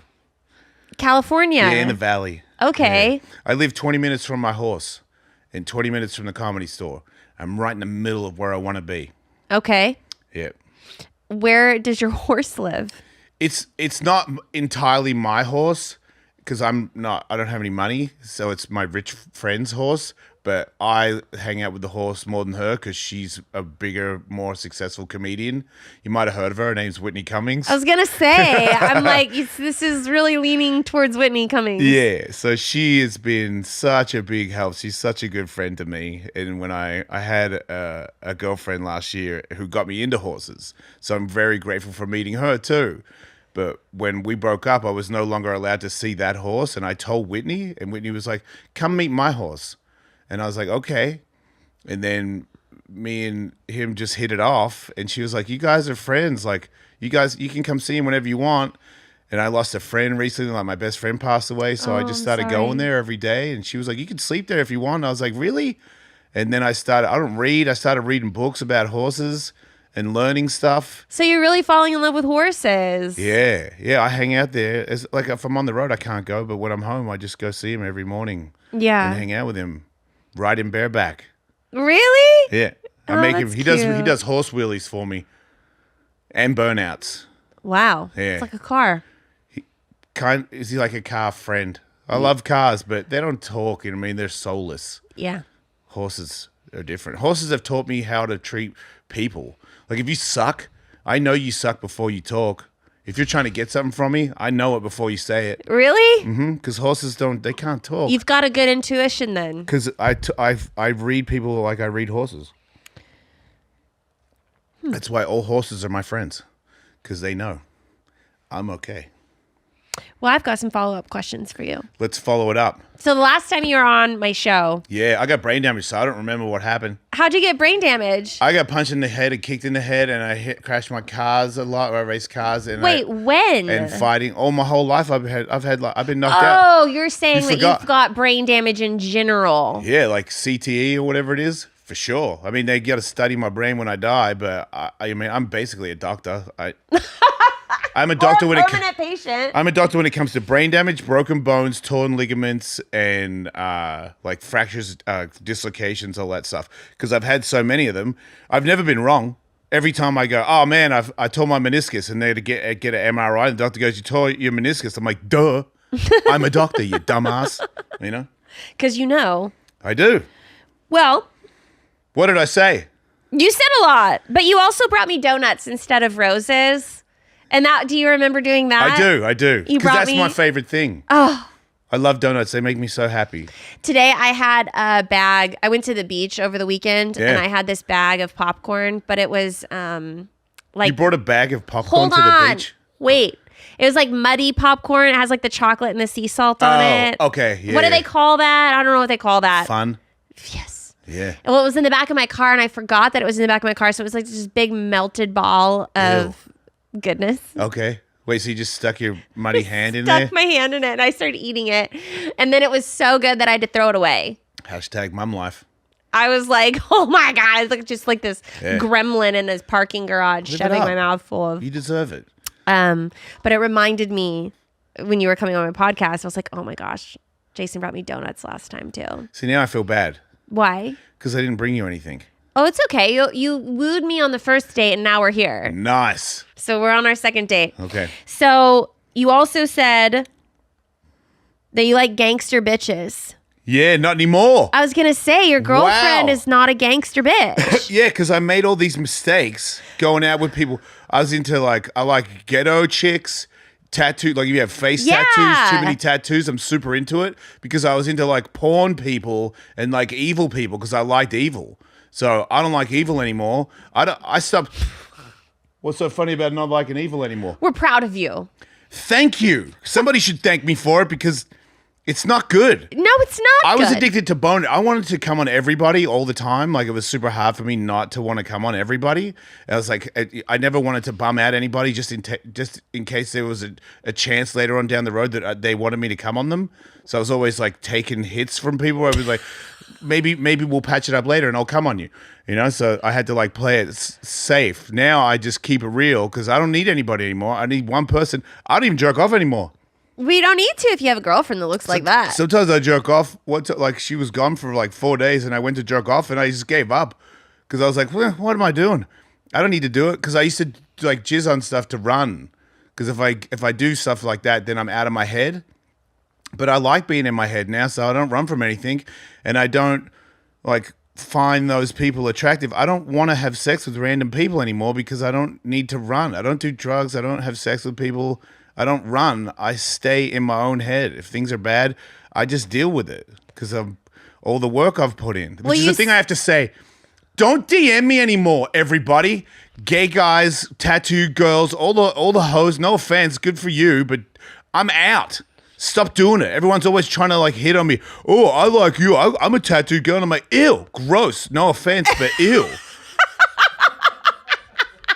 Like, ew, tattoo girls, ew, gay guy, ew, trans people. I don't care what you want to do. You transphobe. Okay, but because last time you said that you were 99% straight emotionally, sober, and that you only attract crazies. Now, because that's the other, because I kept working. So it's like baby steps. You get to the point where you're like, okay, I definitely don't want to do any gay stuff. Ew. I know that's going to sound weird, but I don't care. I was a part of the community. I don't care what you think. You hate me. It's good. But then it went to just hoes, like tattoo hoe looking girls. And I was like, that's not like you're damaged. I'm damaged, but I've fixed myself. So I'm like pretty happy and I don't need to do weird stuff in the bedroom. And I don't need to like, it doesn't have to be creepy for me anymore. I don't have to, because you do too many jizzes and then you get like bored. So you got to like do weird jizz stuff where it's like I'm having sex with somebody else, like somebody else come in here and chug me, and you over there say something weird, and somebody poke me in the butt. You know what I mean? Like there's all these things where you got to add on or give me a joint while I'm doing this. Now I don't do any of it. I just like make love, which makes me gayer than I've ever been in my entire life. I just realized. You just made a whole full. I haven't even said anything, So we've gone full circle. That. Because last time we talked about letting go of the experience of butthole pleasures. Yeah, I'm glad I did it, but I don't need to do it anymore. Okay, so we're totally past it. Yeah. We're into the new girl. Yeah, big time. And I'm monogamous and I'm very happy with it, and I don't have this urge. Like my accent, I still talk like I'm from Australia, but I'm not. And it's the same as like when I do stand up, a lot of times if there's like an overly tattooed girl in the front, I'll be like, yeah, what's up? And then I'll be like, why?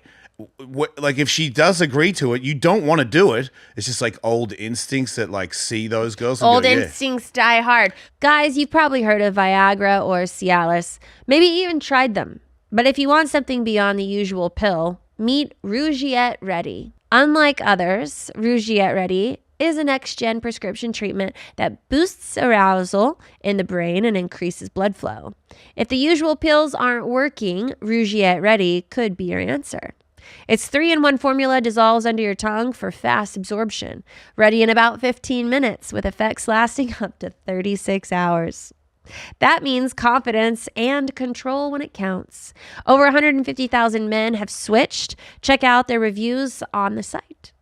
Getting started is easy. Rougiette connects you with a board-certified doctor online, and if prescribed, ships to your door fast. Go to rougiette.com/date and use code DATE for 15% off today. That's RUGIET.com/date. Promo code DATE. Use the code to support the show and let Rougiette know we sent you. Individual results may vary with prescription treatment. Compounded drugs are permitted to be prescribed under federal law, but are not FDA approved and do not undergo FDA safety, effectiveness, or manufacturing review. Please visit the Rougiette website for full safety information. When it comes to grocery shopping and meal planning, I struggle to eat healthy and find the time to cook. That all changed with Hungry Root. It's the easiest way to eat healthy. Hungry Root acts like your personal shopper and nutritionalist, handling weekly grocery shopping with meals tailored to your tastes and health goals. They make eating healthy easy with options like gluten-free, dairy-free, or high protein, and most recipes take 15 minutes or less. They also offer healthy groceries, smoothies, kids' snacks, ready meals, and supplements, with no artificial ingredients or hormones. With back-to-school routines, Hungry Root's quick meals and kids' snacks makes busy nights so much easier. Hungry Root is awesome because it's so easy to cook everything in one night, and it kind of makes cooking on your own without Hungry Root a little worse. You're going to love Hungry Root as much as I do. Take advantage of this exclusive offer. For a limited time, get 40% off your first box, plus get a free item in every box for life. Go to hungryroot.com/date and use code DATE. That's hungryroot.com/date. Code DATE to get 40% off your first box and a free item of your choice for life. hungryroot.com/date. Code DATE. But it sounds like you're really coming, like, from the last time that I had a date with you to now. Yeah. So many things have changed. They really have. It's kind of, I don't know myself. Sometimes I'm like, that's why I'm talking like this, because this is a chance to get it out there, because it really is annoying on social media. I'm very hot to certain people. I know not to everybody, but I'm sexy to a lot of people, weird people. And most of these people are very forward. And it's just like, oh, have you seen this? And I'm like, I don't want to see it. Stop showing me. I don't care about your boobs. I don't care how many tattoos you got. I don't care what thing you're into. I'm not into it. So stop. So that's kind of like, stop. Get off me. Gingers do have souls. And we're black.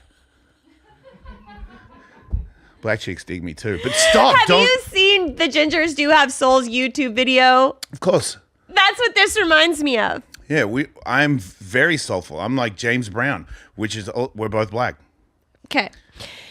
We're just going to skip right past that. And we're going to talk about the airport sex game. Do you still play the airport sex game? Nah. You don't try to find the second hottest person? Why would I? I don't want to have sex with them. All right. Well, we're breezing right through these follow-up questions. I'm pretty happy about being at the airport. Which is also something I've never said in my life. I'm like always grateful for stuff now. It's kind of wild. Okay. Yeah. All right. I have two more then. Yeah. Let's see here. So we're not trying to find the second most fuckable person while waiting in line. No. You seem still like an open book. Yeah. Okay. You had this like I am, but I'm not, referring to being a pro skater. Oh, I am a pro skater again. Legit. Okay, I don't know what's so yeah. funny about that. I'm on the boonies. Boonies skateboards represent. Alice is pro. I'm pro. My pro model's coming out soon. You're serious? Deadly serious. They need content. I need 3 videos a week. I skate all the time. What's the hardest thing you can do on a skateboard? Everything. I'm 53. It's very difficult. Everything I do is terrifying. Okay. But it's so exciting somebody's paying me to skateboard again. So it's kind of revitalized because usually if I go skate, I'm taking away time from work and I'm going to go have fun on my skateboard with my friends. But now I have to go because it's my job. Yeah. Yeah. It's like comedy, but because I love comedy. I want to do stand-up all the time, but it's also my job. And it's like this, it feels good because it's like, you're a professional. Yeah. And now I'm a professional skateboarder. And it's fair because I'm not as good as I was, but neither is Tony Hawk. He's old. He's not that good. He's not that good? Not even, dude. He sucks. Dang. It's my favorite thing to say, man. God, I love the tea. Yeah, because people are like, man, Tony Hawk, new video game. Well, yeah, thanks for putting me in it, by the way, Tony. Appreciate that. But yeah, He's been so nice to you and he sucks. He's done a lot for me. I'm just razzing him, but it's also, he's the legend of skateboarding. He made skateboarding what it is today, and no one would ever say anything bad about What him. was that skateboarding movie with all the little kids? Dogtown? Z-Boys? Or the one where they got AIDS?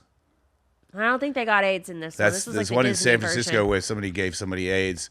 That was not the ultimate. It was the Boys of Dogtown, right? That's the old one. That was like before Tony's time. Oh. Yeah, that was Tony Elva. Oh, okay. Yeah. But Tony's like a legend, so you would never say anything bad about him. But he sucks. He's terrible. See, it's so much fun. People are like, whoa, did you say that? Like, I don't think you want, like, if you make this a clip, then he might see it. So you suck, dude. You're super old. You're kind of washed up. You can't say it with a smile. He knows you're joking. Between you and me, Tony Hawk is one of the worst skateboarders I've ever seen.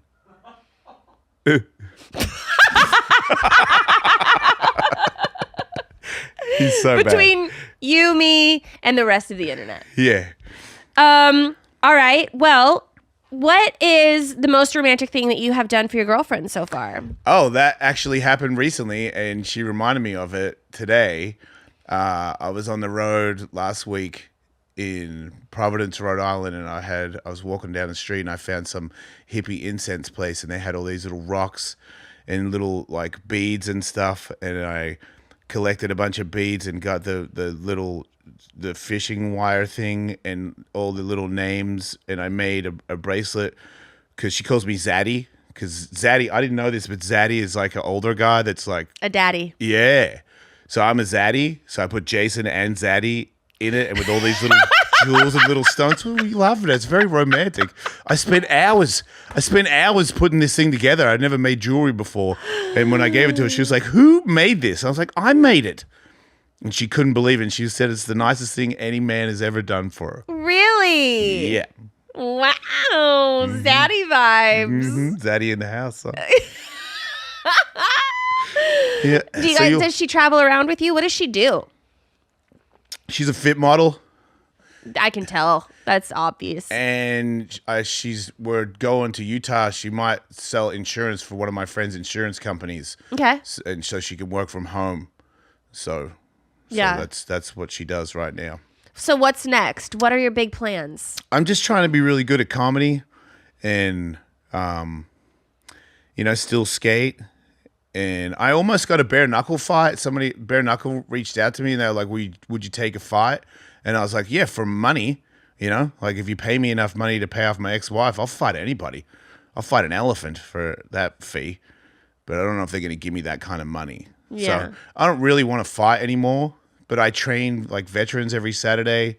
So I teach boxing now and I do skateboard lessons for kids and stuff. And people, Wow. yeah, so it doesn't pay as much as like what it did when I was like a radio dickhead or whatever, but it's just more fulfilling. I just try to help people with what I have to offer, and it's fighting, skateboarding, and like sobriety and stuff like that. Like I know what not to do, that's for sure. Yeah. So like when people ask, I changed my podcast now where it's just called Alice 2.0 now, where I just talk about like mental health and what it takes to get back on the other side. If you're in a hole, how to get out of it. Because I was in the dark, like really dark, and I dug myself out of it. It was really hard to do, but I did it. And now I'm kind of, a person that talks about that, and a lot of people message me and ask how to do it, and I offer my advice because, like I said, I know how not to do it, and I did get myself out of a giant dark hole. Like I really was going to end it at one point, and now I've never been happier. I'm going out with somebody who's like calm and sweet and really nice, and I never dated anybody like that before because I attracted her because that's how I am now. Like I'm sweet and nice and a good person, and before it was just evil people that wanted to finger me. That's not funny. It's a bit sad. It is. But it's okay now because I'm out. I really am. I'm very. What is like the number one biggest piece of advice that you can give about getting yourself out of a dark hole? Oh, to not give up, because that's the thing. Like we break, it gets so heavy that we just give up, and then we use stuff to run from the problem, and then we wake up the next day and it starts all over again. So to me, the advice is to not run. Like it's very scary. It's like I do this in my set sometimes, but I saw it somewhere where if you get dropped into a cave really deep and it's really dark to the point where you can't see your own hand in front of your face, you get scared. Like everybody would. If you can't see your hand right here, you would get scared. You start to imagine there's things out there that don't exist. And that's what it's like being like in this thing where you're running from your past, where if you smoke weed or you drink or you have sex with somebody or you eat Taco Bell, whatever it is that you do to run from stuff, you shouldn't eat that stuff, by the way. Taco Bell? Fat people. I can say it. There's fat people out there. Don't be so fat. And be like, oh, it's like you're gonna call me fat? Well, you are. You can be not fat. I can be. I can be not gay. I can be not a junkie. I don't see how that's funny. You could not be it. You just got to work at it. You got to analyze, why am I doing this? Why do I do it? What makes me do it?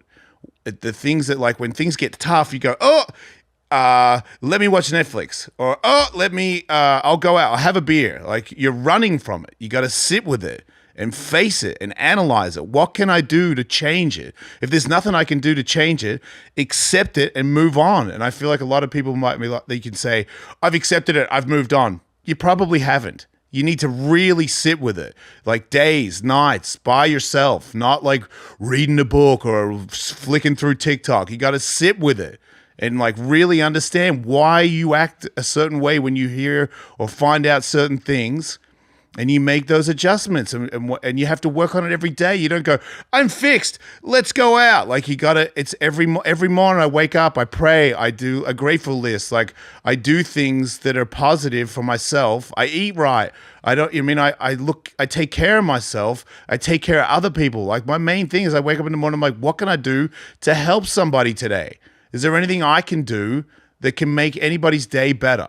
That's awesome. But when I think about that, you think less about yourself. Yeah. Because I think I've always been pretty hot on myself.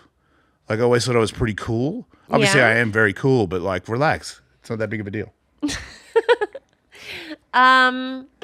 So in your relationship that you're in now, Yeah. besides the fact that she can keep you calm and you guys are having like a nice, stable, solid relationship, is this the longest relationship that you've been in a while? No, after I got divorced, I slept with porn people because those were my only friends. And then I realized they weren't my friends. No offense to them. I understand they got their own circumstances. But then I started to analyze why it is that I end up with those kinds of people. And then I started to sort of cut that part out and try to find a normal person. And I think it might have been around when I saw you, where it was the only people that like me are crazy people. Yeah. And I know, like, I'm using words that like trigger some people, but it's not their fault either. But I get it. Like, look at the way I look. Like, if you're into me, you're probably retarded, you know? It kind of makes sense where you're like, yeah, maybe he'll choke me. And I'm like, ew, choke yourself. Go to the gym and learn jujitsu if you want to get choked. I'm not doing it. So that I made those adjustments, and then I just was, like I said, I had to really sit with it. Like, what do I really want in my life? Like, if I don't have this girlfriend that wants to sleep with other people, or or do weird things, will I be happy? And you know, I mean, I had to find out.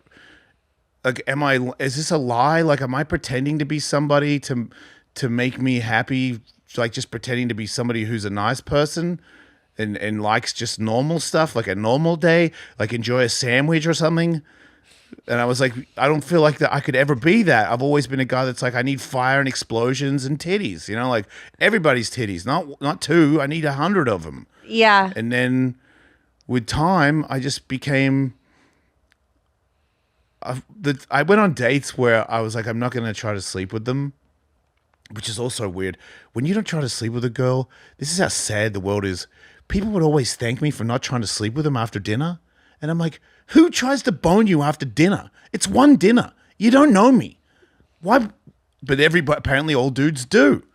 So I never, and then there was a few girls that said they don't drink, and then they did drink, and then I was like, I'm sober, but I smoke weed, and I'm like, okay, well maybe that would work. No, it doesn't work. I tried that, and then I gave up, and when I gave up, that's when I met her, which is kind of how it works. God does that to people.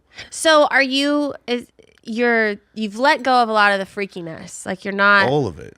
Are you freaky with her, or are you just not freaky?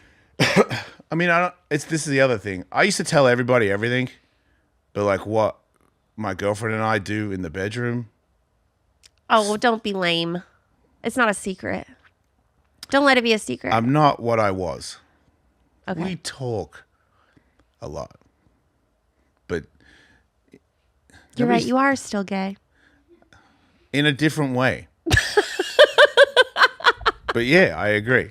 But yeah, I don't. I'm just teasing you. I'm happy for you. I think that's great. It sounds like you're really, really happy. It's so much less stressful. Like trying to like up yourself. Like, what can I do tomorrow night? Is, you know, it's like just enjoy it. It's kind of like if you're a surfer and you want to like do 540s. Like my sex life is like I just want to get barreled and hang out in the barrel and then get shot out the end. That's it, man. Oh, I ain't trying to do a bunch of tricks on the lip. Metaphorically speaking. That's a great metaphor. Yeah. You know what I mean, right? 'Cause Yeah. that's how I surf. Skateboarding, I try to push it. Surfing, I'm like, just ride the wave. Just have fun riding the wave. Yeah. So that's kind of, if something happens, we do something new, cool. I'm into it, but I'm not like, you know, what? Flip over, dude. You know what I mean? What if I put my own foot over the back of my own head? You know what I mean? Like, just stop. Because it got crazy. Like, I'm just like spinning around like spider banging. It's out of control. Well, it sounds like you just got a lot of it out of your system. Yeah, just in time. Because getting old, man. Like, calm down. Stop trying to do 360s on people's pussies. Go hang out with a horse. That. I think that had a lot to do with it. I really do. Like, this horse calmed me down. It like made me, like, I hang out with the horse. We don't talk. I just stand there next to him and like the sun's on our faces, and I just sit there. And I never could do that. I could never sit. I got to get high, or something's got to happen. I can't just sit. How old were you when you started getting high? Like 12. And what age were you when you like quit all of it? 51. Wow. Yeah. So your whole life has been Yeah. heavy. Yeah. Yeah. When I was a professional athlete, I was doing more drugs in my prime than I ever did, which is That's crazy bad to move. think about. That's like your whole life almost. yeah. How did you get exposed to it when you were 12? My parents did a lot of drugs, so it was always around me. There was like a lot of damage. A lot of people slept with me. Like I said, I've always been really attractive as a kid, as a teenager. I recalled recently on my show people that when I was 16, 17, and then 13, like there was like a bunch of women that slept with me when I was really young. And I never, at the time, it was like, yeah, you know what I mean? Like, old ladies are having sex with me. I'm cool. And my dad knew about some of them, and he thought I was cool for it. I slept with one of the girls that he slept with. Yeah, there's no boundaries in my life. So that's why it took a long time for me to catch on, where I was like, wait a minute, that's not normal. Wow. Yeah, I had like an episode recently on my podcast where it dawned on me right there and then while I was telling the story, because I used to tell the story about, I went to my mum had a naturopath, and the naturopath lady said, Jason, my mom was worried about me because I was, a troubled teen or whatever.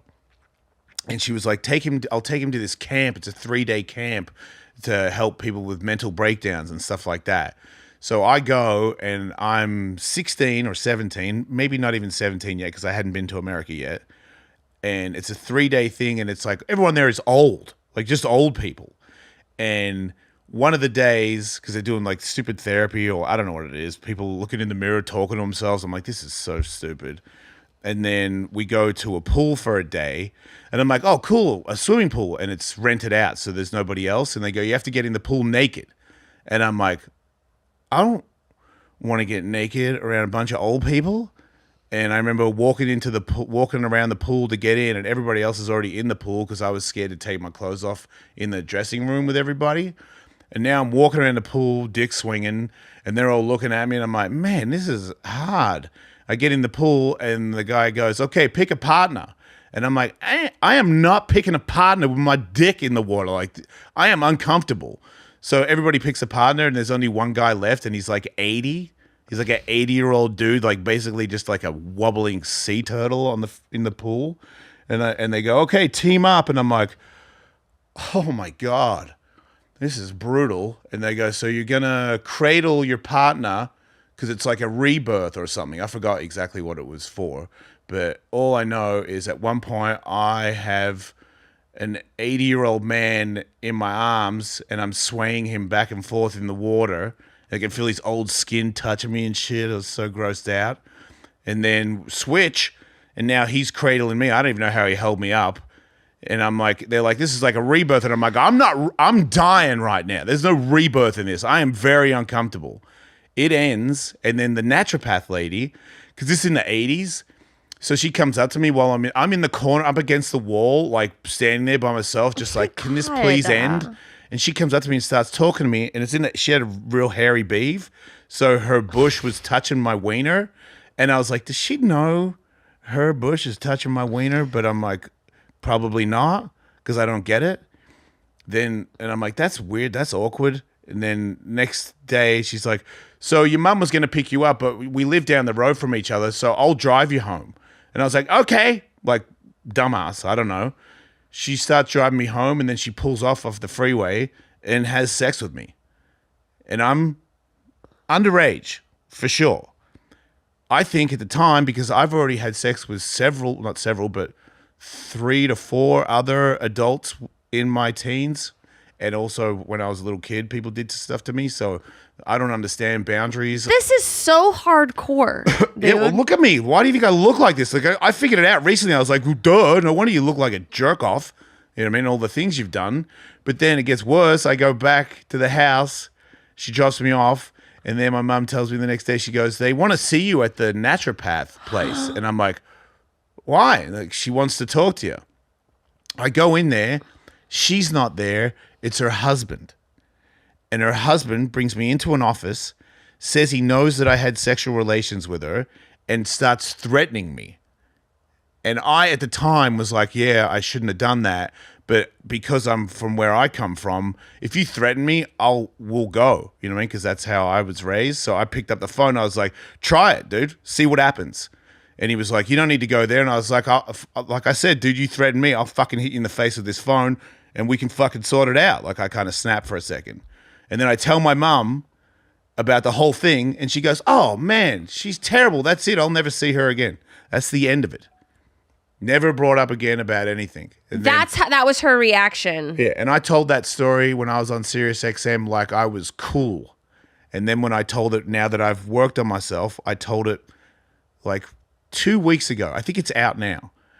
And it choked me to the point where I was kind of tearing up on my own podcast because I was like, that happened. That's a thing. That's horrible. Right?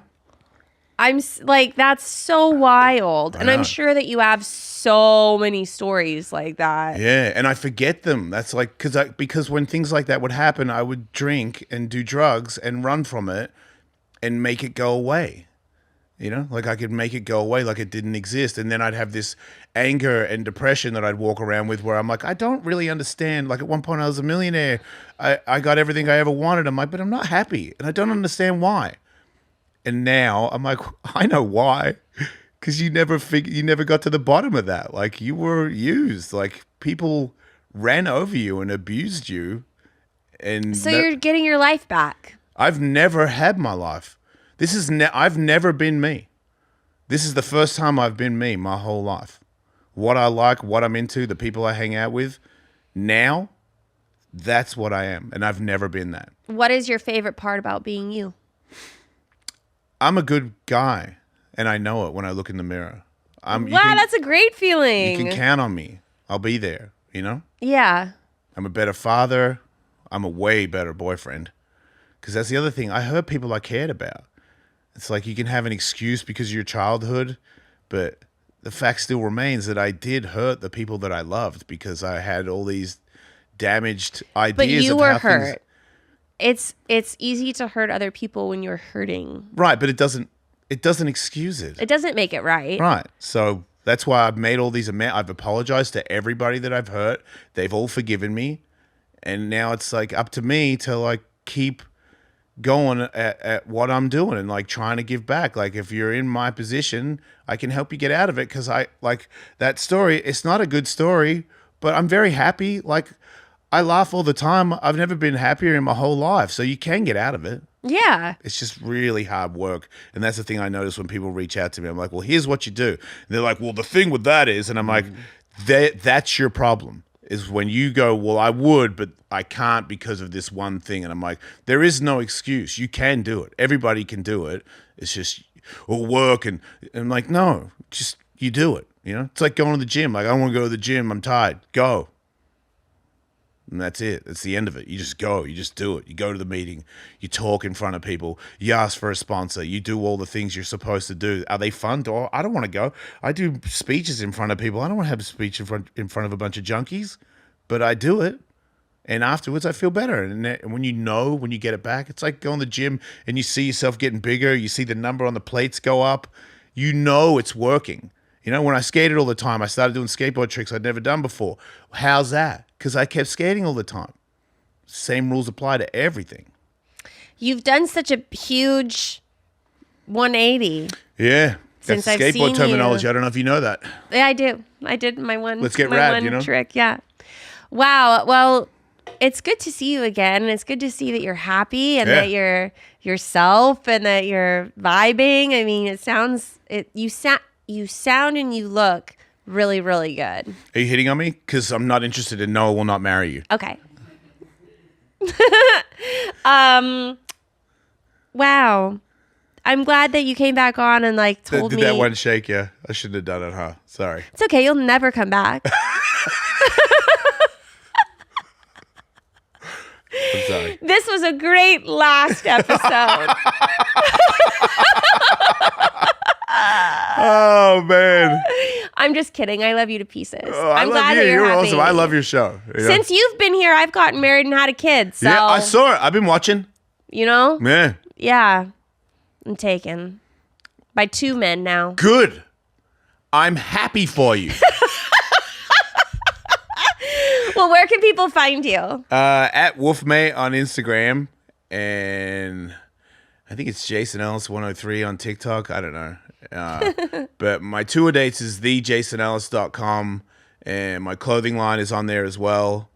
And the Jason Ellis Show or Ellis 2.0 is a free podcast. And then I have my Patreon where I do 3 shows a week on that. And that's patreon.com/EllisMate. What kind of shows do you do? Like your podcast shows? Yeah, it's kind of similar. It's like the show that I used to have on Sirius XM. There's a lot of people that still want that show. Yeah. So I have a co-host, Michael Tully, and we do it's like the Sirius show, but it's a paid subscription, which is like Sirius. Yeah. It's a weird thing. People that But listen that to goes to you instead. So that's that great. one actually makes money. Yeah, you can find support through that. That's great. Yeah, the podcast doesn't do anything, but Well, it helps people. It's nice that it helps people and people can help you in return. Yeah. Exactly. All right, Jason. Well, thank you for coming on. Thanks for having me. I'll have you back again, even though you don't like me. What? Huh? No, I just want to marry you or have sex with you. Okay, deal. I really like you. I like you too. Okay. Okay. I'll bring donuts. Okay. Okay. Thank you guys for tuning in to another episode. We'll see you next time. First date, baby. Are you really drinking a glass of milk with dinner? First date.